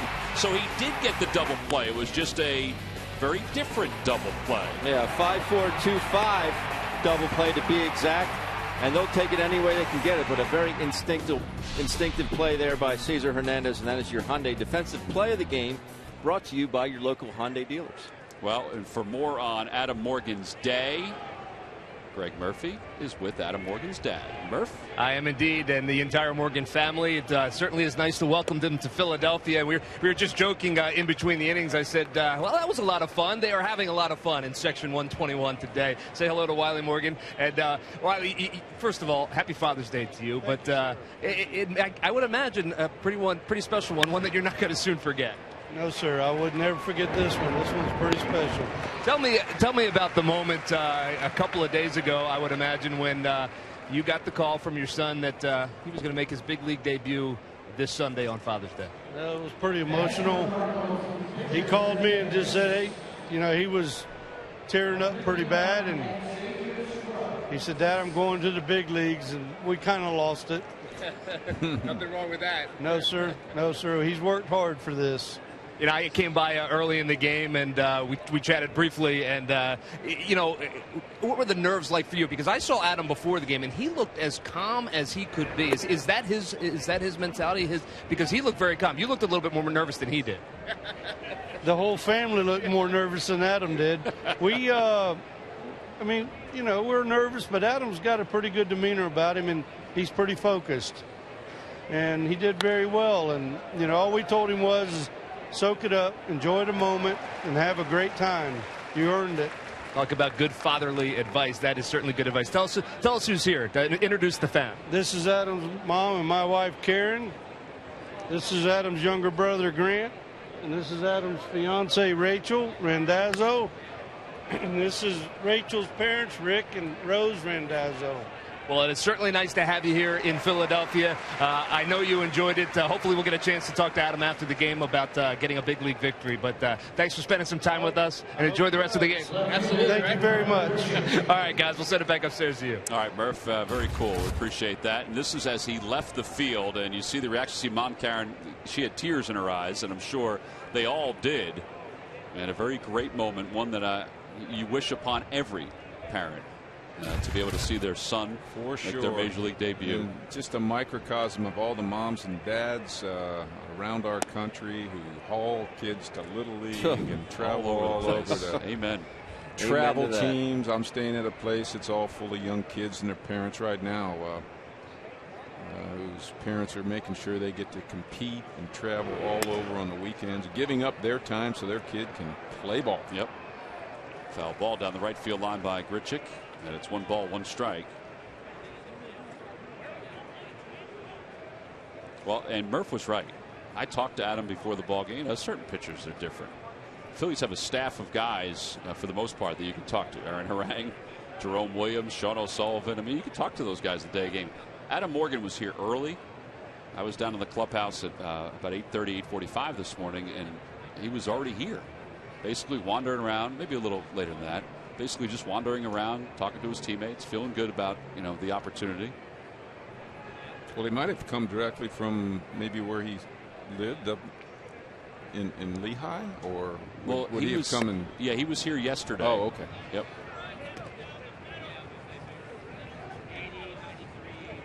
Two balls and 1 strike to Grichuk, who is 0 for 3.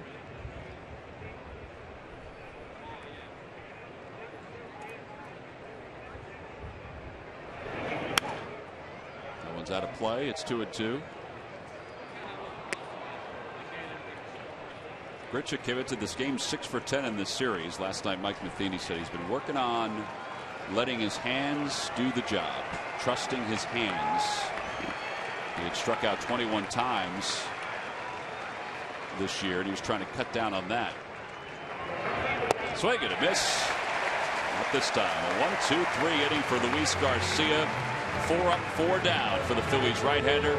It's time to stretch on this Father's Day with the Phils enjoying a 6-1 lead.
5-run lead, 6-1. Michael Wacha out after 5, a season-high 5 earned runs. Adam Morgan out after 5 2/3 in his major league debut. He's really the storyline here this afternoon. That and the fact that the Phillies offense has 6 runs and 10 base hits here this afternoon as we get set to begin the bottom of the 7th inning. Matt Belisle is the new pitcher for the Cardinals. He'll take over for Seth Maness, who went an inning, allowed a run. Belisle, the veteran, 1-1 at 2.25 ERA. The fact that the Cardinals bullpen even gave up a run is a story all by itself. Here in the month of June, their earned run average was 1.1 before the run allowed by Maness in the 6th inning. You can fill out your 2015 Esurance MLB All-Star Game ballot now at Phillies.com. Voting is exclusively online and available on your computer, tablet, and smartphone. Vote up to 35 times at Phillies.com. Well, Ken Giles warming up in the bullpen. Looks like we'll see him in the top of the 8th inning as expected. Only fitting. The script is working out perfectly. Laid out beautiful.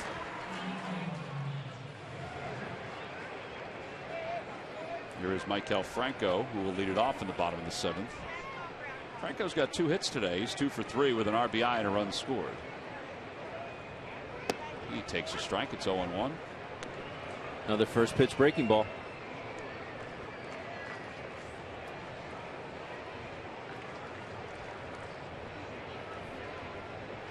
Gets another one, and it's 1 ball, 1 strike.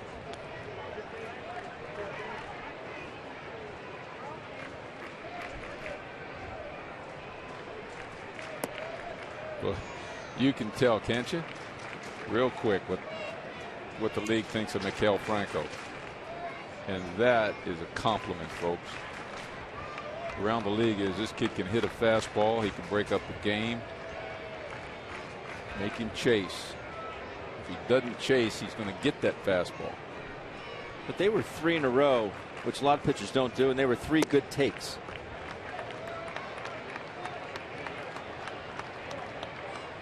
What I mean by a good take is your feet are slow, your hands are still moving slow, you're not flying at the ball and flinching fast.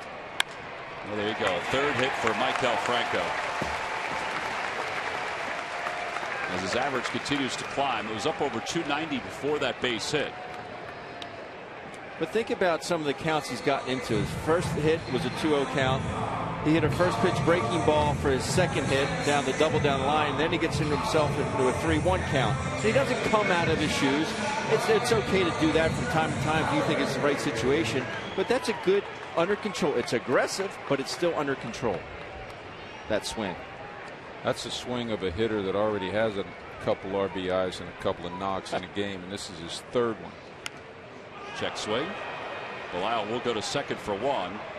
Oh, he dropped the ball. They're going to say in the exchange. I thought maybe he was off the bag, but Franco's going to hang there for a moment. Ryan Sandberg's going to pop up the dugout steps. And he's going to say, hang on 1 second. We're going to take a look at it underneath.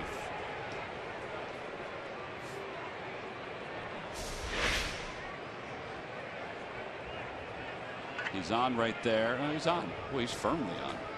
So they get the out, and he definitely had control of it. Yeah, that's the exchange. Yep, that's the right call. So that's 1-5 on the putout at 2nd base. That was the 3rd baseman Carpenter who was covering. And Dominic Brown is coming up. 1 for 3 today.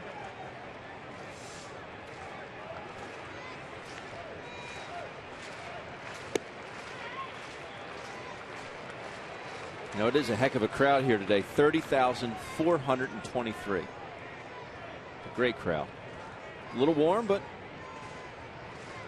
out here showing their support. Yeah, the rain from last night certainly didn't cool things off. Rain? That was, I think I saw Noah at one point. It was coming down. Well, it's a testament to a lot of things. First of all, the loyalty of these Philly fans, basically, coming off of last couple games that we've had offensively. We haven't been too thrilling to watch, plus Father's Day, I guess. I mean, let's go to the game with Dad. There's a heck of a crowd. A lot of red and white out there.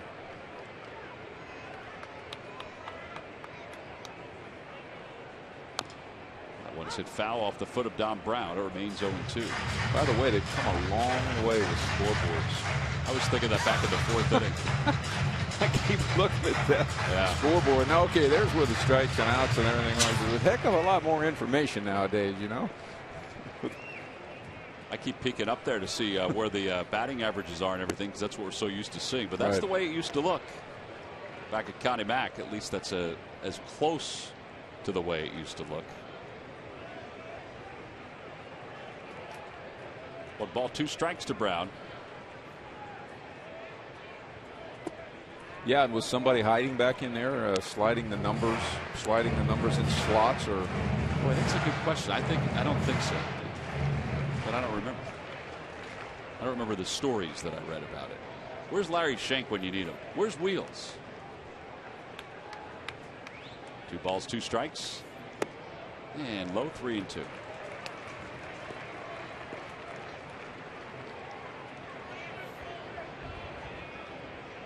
Mike, did they give you guys these uniforms as hand-me-downs in the minor leagues when you were playing? These old school 60 uniforms? Actually, yeah. I mean, all the uniforms we had in the minor leagues were, for sure, worn in the major leagues. Now, I don't know what that's 60s uniforms. What it would have been, you know, the early double knit Veteran Stadium days. Although, well, I played in Eugene, Oregon. They had their own set of uniforms out there. The colors were green and white.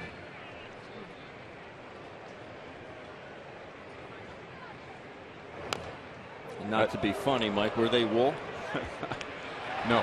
That's a funny story. I hope I can tell it quick. The first night I played in Eugene, Oregon, the bus. What? He got a foul ball. The Fanatic got the foul ball. Oh. It hit him. There's ball 4. Anyway, good. What were you saying? Well, I played in Eugene, Oregon. The bus went to the ballpark in Tacoma, and we all had our numbers and the jerseys hanging in our locker, but there was a whole table in the middle of the room full of pants. Talk about a fight. All right, so here's how the Fanatic got the foul ball. Look and watch it. Ready? Whoop. Oh, he dove on it like a fumble? Yeah. There it goes. Nice. Forget my story. No, my story has. Man, just like when you were a not player, that good. What you were worried about. You were always worried about the Fanatic taking your spotlight away, and he took your spotlight away. Wasn't fair. I'll see him down below when he crawls into his cave tonight to sleep. Well, he goes to sleep for a week now, right? Or for at least 3 games. That was funny. Anyway, we're all fighting for the tight uniform pants, you know. And some guys went out to the park in a cab earlier, and I went, what are they doing here? The bus just came in. Oh, they went out in a cab earlier. A cab? I never heard of a player taking a cab to the ballpark. Were you crazy? Look out. Fly ball, deep right field. He's watching that one. Hold of that one. It is gone! Just under the AT&T sign in right center field. A 3-run bomb by Andres Blanco. Whitey's best pitch hitter. Yeah. 9-1, Phillies on top. Give them some of their own medicine, gentlemen. Have fun. Have fun on this Father's Day. That is it. Hanging breaking ball up into the jet stream. Although I think that would have gone out of any park, regardless of the wind. That was a bomb. That was a good looking swing there. Made a winner of Susan Knoll of Temple, Pennsylvania, in a McDonald's home run jackpot. She just won $100 thanks to Andres Blanco.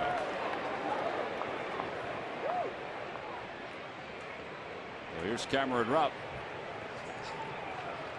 And Rupp takes a strike. It's 0-1. Rupp is 1 for 3.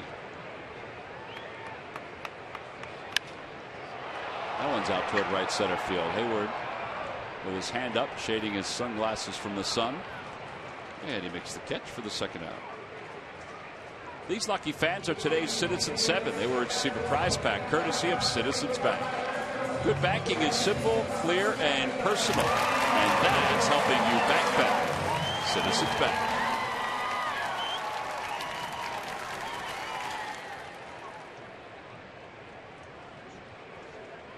Two outs. Freddie Galvis is up. Outside and high, 1-0.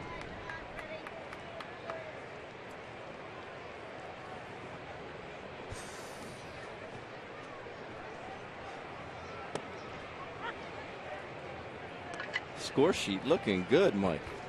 You are right on schedule. Textbook, isn't it, Tom? Every score sheet has its own personality. You get to the end of that, and the Phillies hang on. You get Adam Morgan to sign it, and you frame it. You're all set. Put it right into your. I got 2 more innings to go. Yeah. Fly ball center field. John Jay ventures back and makes the catch over his shoulder. A few steps from the track side is retired. Well, the big boom this inning was Andres Blanco's 402-foot 3-run home run has given the Phils an 8-run lead.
Toyota, where will Toyota take you? Visit buyatoyota.com to find out. Toyota, let's go places.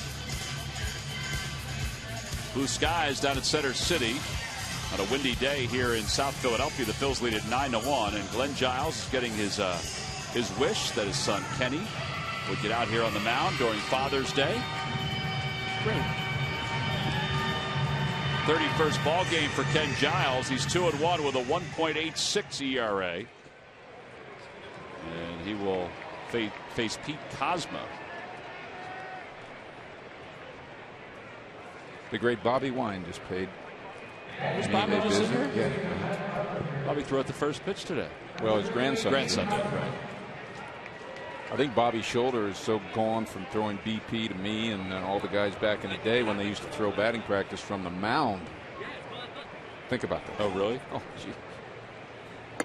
First pitch to Cosma's up high. 1 ball, no strikes. It's almost crazy to think about that. Batting practice used to be thrown from the mound. Without an L screen or with an L screen? No, with a screen, yeah. But I mean that like 20 feet further than it's thrown now. How many shoulders operations have resulted from that for coaches over the years? Well, I don't know if everybody else thinks that, but man, I didn't realize that. When did they start moving forward? They used to put like right in front of the rubber where Giles is pitching from right now. They put a little AstroTurf pad and pitch from there. Mm.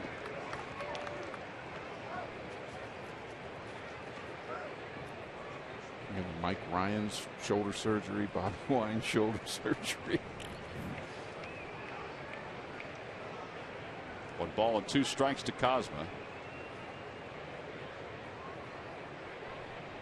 And he waved at that slider. Good job by Cameron Rupp to pick it out of the dirt. Throws to first. 2-3 on the putout. And Johnny Peralta is coming up. I mentioned that Glenn and Kenny look very much alike. Glenn looks like he's in tremendous shape. And the story that Murph was talking about today about Kenny that was on Phillies.com talked about how, you know, Glenn wasn't a baseball player, but that he knew Kenny was going to be.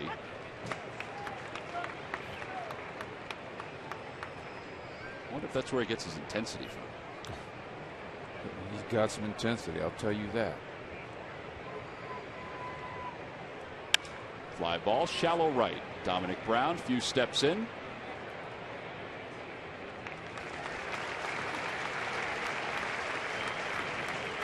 Two outs. So who looks more like their dad, Jeff Francoeur or Kenny Giles? That's a great question. Well, we got to. I'm thinking Ken. Really? Ken and Glenn, yeah. Pretty similar. No, Jeff's dad, we walked back with it from the ballpark in Pittsburgh. It was like. Jeff's dad, Dave, great guy. There's Jeffrey. I tell you, it was close. That's a caged animal right there. Boy, he's ready to go, isn't he? He is ready to go. He's like, when is a left-hander going to pitch?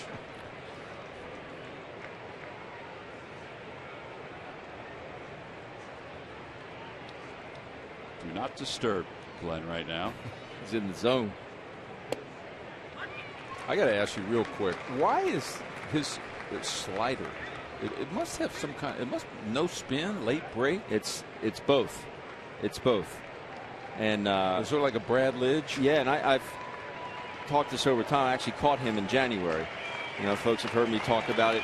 He threw a couple bad ones, but for the most part, the sliders that I saw him throw and caught from him, they were very late breaking. You didn't see the dot on it. Some he threw had depth on them. Some were more lateral. Like that's a lateral slider. That's a great pitch right there. It's a 1-2-3 8th inning for Kenny Giles. Well, dads all around Citizens Bank Park have got a chance to enjoy their sons here this afternoon. Obviously, we saw Wiley Morgan earlier, see Adam Morgan, and now Glenn Giles. Yeah, that's where he gets his intensity from.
Buzz around the water cooler. WB Mason offers same-day delivery of 5-gallon Blizzard Spring water bottles with no minimums or hidden fees.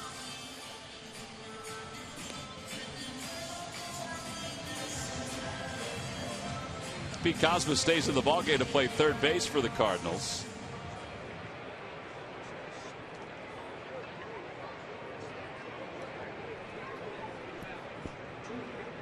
Miguel Sokolovic will take over for the Cardinals.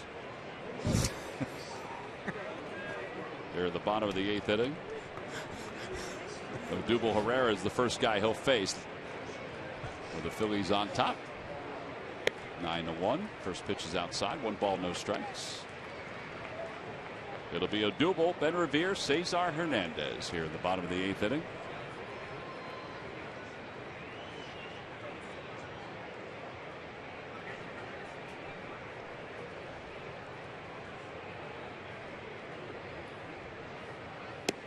Good off-speed pitch. 1 ball, 1 strike. Well, 9 runs today, a new season high for the Phils. That's remarkable to think that 9 runs is a season high at this point.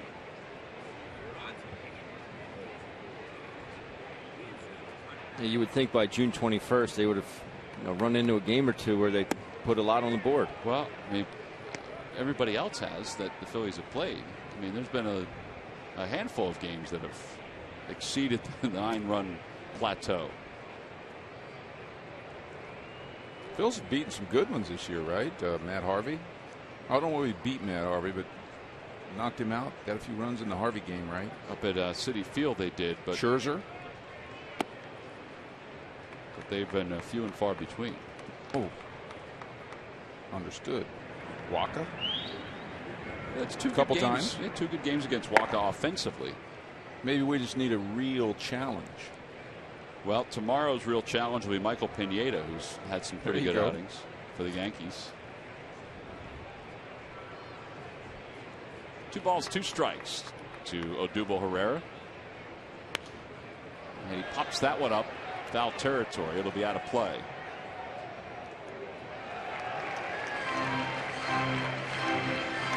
WB Basic Collectible Phillies truck will be given out to fans 14 and under on Saturday, June 27th. It's a 3:05 first pitch. It's part of a 3-game series against the Nationals by going to Phillies.com. By the way, Mike, we did hear from the Baron, Larry Schenk. Somebody did change the numbers in the old scoreboard at Connie Mack. 2-2 is out to shallow right. Hayward comes in. And there's one away. Murph, it's time for the Major League Notebook, buddy. All right, well, it's presented by St. Joseph's University, and some info about 2 teams in the NL East, Tom. First and foremost, the Mets have been trying to trade Dylan G. They have been unsuccessful, so now there are reports out there that they have placed him on waivers, and if he goes through waivers, he would clear on Tuesday. If not claimed, they're hoping to send him down to AAA. Now, he could refuse that assignment and declare to be a free agent, but they don't expect he'll do that. He'd be leaving a lot of money on the table, so most likely Dylan G. becomes a AAA player come this Tuesday for the New York Mets. And how about the trade that happened last night between the Atlanta Braves and the Arizona Diamondbacks? The Diamondbacks send Bronson Arroyo and last year's first-round pick, Touki Toussaint, to the Braves for Phil Gosselin. Now, a lot of people are saying that Toussaint, his ceiling is very, very high, so a good move for the Atlanta Braves. The Diamondbacks, for their side of it, say they like the grittiness that is Phil Gosselin, and he'll obviously play right away as soon as he comes back off the DL. But an interesting trade that happened last night in the National League. We'll have to keep our eyes on Touki Toussaint. He's down in single A right now, guys. Yeah, basically the Braves paid $9.5 million for Toussaint because that's the salary for Bronson Arroyo, who is also hurt and not pitching at this point. Right, and should be back, they think, sometime in August if everything goes according to plans. He has Tommy John surgery. And Murph, can you refresh my memory, the high school that Phil Gosselin I was getting to that. went to? I know he didn't go to Westchester University like you like to try out sometime. I'm guessing it's that Malvern Prep. That would be the one. Oh, okay. Preparatory school for boys. Loop down the left field line, and that's a foul ball. 1 ball, 1 strike. Well, Dave Stewart said that the players that the Diamondbacks drafted this year in the early rounds, a lot of college kids, Dave Stewart wasn't there last year, are already past Toussaint as far as their development goes. So they felt like he was expendable. And the Braves wanted him last year in the draft, but the Diamondbacks took him. 1 ball, 1 strike. It's a cool name, though. It is a cool name.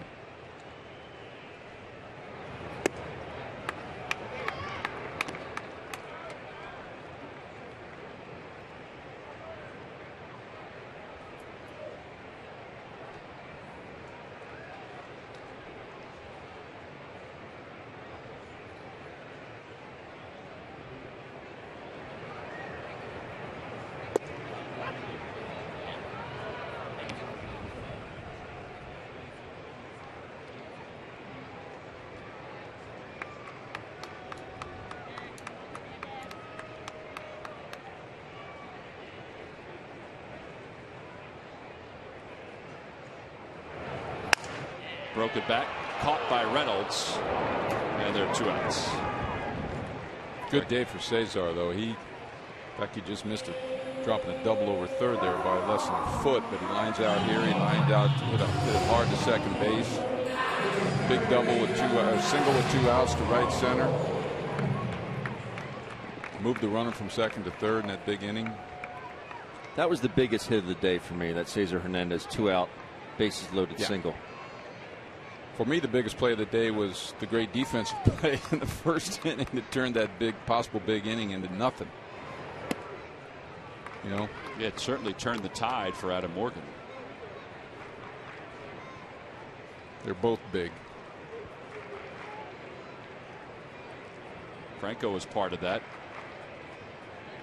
Franco's had himself a wonderful offensive day. 3 hits, 296 average. And it's 1 ball and 1 strike.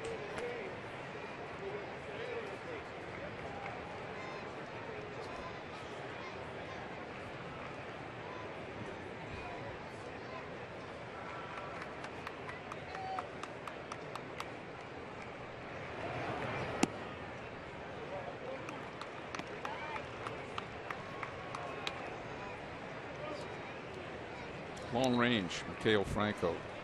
I got to tell you, I see him as having a tremendous upside. You know, it doesn't take any genius to make that statement right now. Well, you have to admit, Mike, we didn't even come close to seeing this last year, and we didn't come close to seeing it in spring training. So, more props to Michael. That's, he's putting it together. 2 balls, 2 strikes to him with a runner at first. Phillies up 9-1. He fouls it back.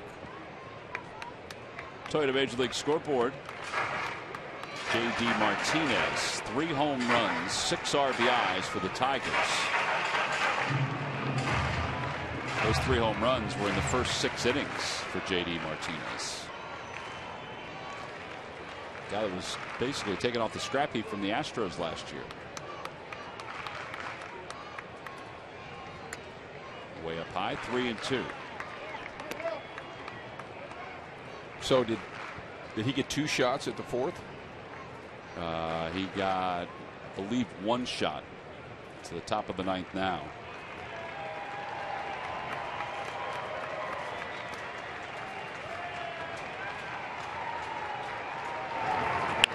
There's a liner out toward left field, but it's going to hang up there for Grichuk. And that'll wrap up the 8th inning for the Phils. No runs, 1 hit, and 1 man left. Will the streak end? Will a starter get a victory? Oh, it's up to Jonathan Papelbon when we return.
All right, guys, we've given you a couple extra innings to think this one through. Who is the only other father-son duo to play for the same team other than Ken Griffey Sr. and Ken Griffey Jr., who played for the Seattle Mariners, of course? The only one I could possibly think of would be Rock Raines and Tim Raines Jr. You are correct. Useful. Back in 2001. He said it so confidently, Mike. Log back on to Phillies.com to find out if you're the winner. I was still of playing in Phillies prize. 2001, so. I had to remember that. Did you do any research on that? No, I just kind of figured it out. Look at his nose. There's Papelbon. Playing on that phone, that computer all day. I know you've been doing some research. Looking up some stats. And speaking of stats, you know, Murph had talked about Dylan G, and immediately when I think of Dylan G, I think of Ryan Howard. So we were able to, Carl Draper was able to look up the stats. 11 for 26 is Ryan Howard off of Dylan G with 7 home runs. So he does not want Dylan G to go anywhere. Ryan Howard's hoping he stays in the National League East. 1 ball, no strikes to Hayward, who hits it to the opposite way. Ben Revere back to the fence, and it is gone. This is one hot hitter right here. Yow. Jason Hayward. 3rd hit of the day, home run opposite field. Now Ben, Tom, that's legit right now, I guess. And that wind is blowing across from left to right. He didn't really hit that. It looks like he kind of cut that ball. Almost like a slice and golf. You come across it, you cut it. But it got out. Well, he came into this game 25 for his last 71. That's scorching hot, and he's got 3 hits today. Now John Jay takes a strike. It's 0-1. Papelbon hadn't allowed too much. His earned run average was just a hair over 1. No balls, 1 strike to John Jay. Outside, 1 ball, 1 strike. Big candidate for the June Player of the Month in a week.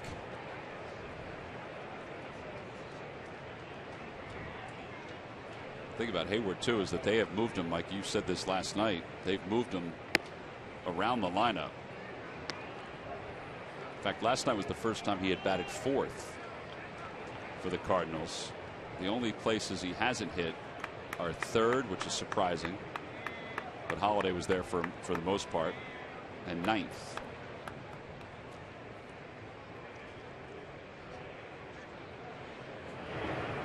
Outside again, 3-1. Well, a reminder, the Phillies will be up at Yankee Stadium in the Bronx tomorrow, 7 o'clock on Comcast Sportsnet. Kevin Correa against Michael Pineda, who has had some electric games this year.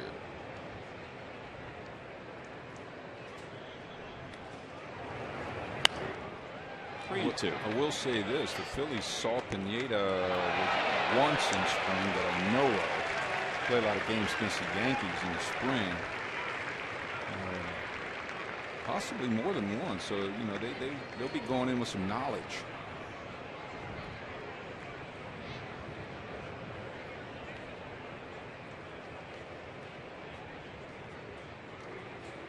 Ground ball back toward the middle. Cesar Hernandez has it. Strong throw, 1 out. Coming up, former Phil Tommy Green gives his full analysis and breaks down today's Phillies Cardinals series finale. Only on Pure Auto Insurance presents Phillies Postgame Live. Going in there with some knowledge and some hot hitters, and that's a good thing. Yeah, you hope that the Phillies, they can feed off what they've done. They had that 6-game winning streak earlier this year where they were feeding off the day before, the night before's game. And they certainly need that.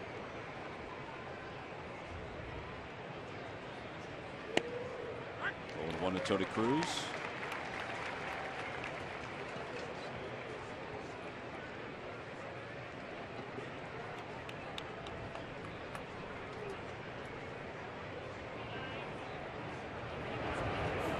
Oh, and 2.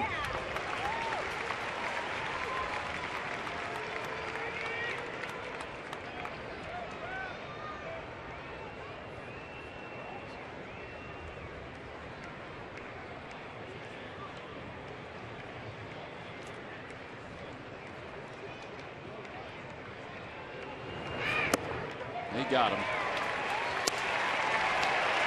2 outs here in the 9th inning. Gentlemen, I think we got this one in the bag. And I would say it's been a pleasure again to spend the weekends with you. It's been a blast, Mike. I don't think I'll be seeing Ben. I guess you're going to be away for a while. 13-day hiatus. Where are you going to go? You going to go to Europe or something? I don't know, but I'm sure. Backpacking through Europe or I'm something? sure my wife has a long list of things to do. Mine does too. If you want to stop over, fix the fence and a couple other things. Garcia's the batter, and he lines one at second base, smothered by Cesar Hernandez, and the throw to first in time. And Adam Morgan has picked up a victory in his major league debut with a little help from the Phillies offense and a little help from the Phillies bullpen. They win it 9-2, and for the first time since the 23rd of May, a remarkably obscure number, the Phillies starting pitchers have finally picked up a victory.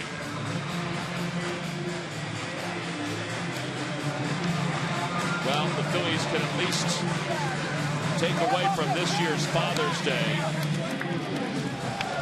a much-needed win to end a homestand that hasn't had a whole lot to talk about from a positive standpoint. But they did a lot of good things here today, offensively, defensively, and certainly on the mounds. I mean, what a shot in the arm Adam Morgan gave this staff today. You know, he is something the Phillies haven't had. A crafty left-hander. You know, Cole Hamels more of a powerful left-hander, can get you out with 4 different pitches. Morgan more of a crafty left-hander that the Phillies, well, they just desperately needed a win by their starting pitcher. Since Jamie Moyer, maybe. Yeah. Crafty left-hander. And again, he looked awful. I can't understand those minor league numbers. Crazy. I really can't. Based on what we saw today. There you see Ashe coming out of the chute. Line drive double, back-to-back doubles, and then Cesar, Ben's big hit of the game. Yeah, that was a 2-run single right there. That's right. All part of our W.B. Mason deliveries of the game for this afternoon's ball game, helping the Phils to the victory. 9 runs, 13 hits here this afternoon for the Phils as they salvage the final game of this 3-game series. 59 more. 59 more. Our Chevrolet player of the game. It can't be anybody else other than Adam Morgan on a day where his mom and dad and his family were here on Father's Day to watch him pitch. And it's something that he will remember forever, that his family will remember. 6 strikeouts. You know, we said he's not a strikeout guy, but was able to mix in that breaking ball. Very good control, especially to the opposite side of his arm side, which is the right side of the plate into righties. He's very, very good today. And, you know, 5 2/3, he will definitely take that as the Chevrolet player of the game. Well, we talk about the reaction that his family had for today's ball game. It's one that they will never forget. It's also one he'll never forget. Phillies win it 9-2. We'll be back right after this.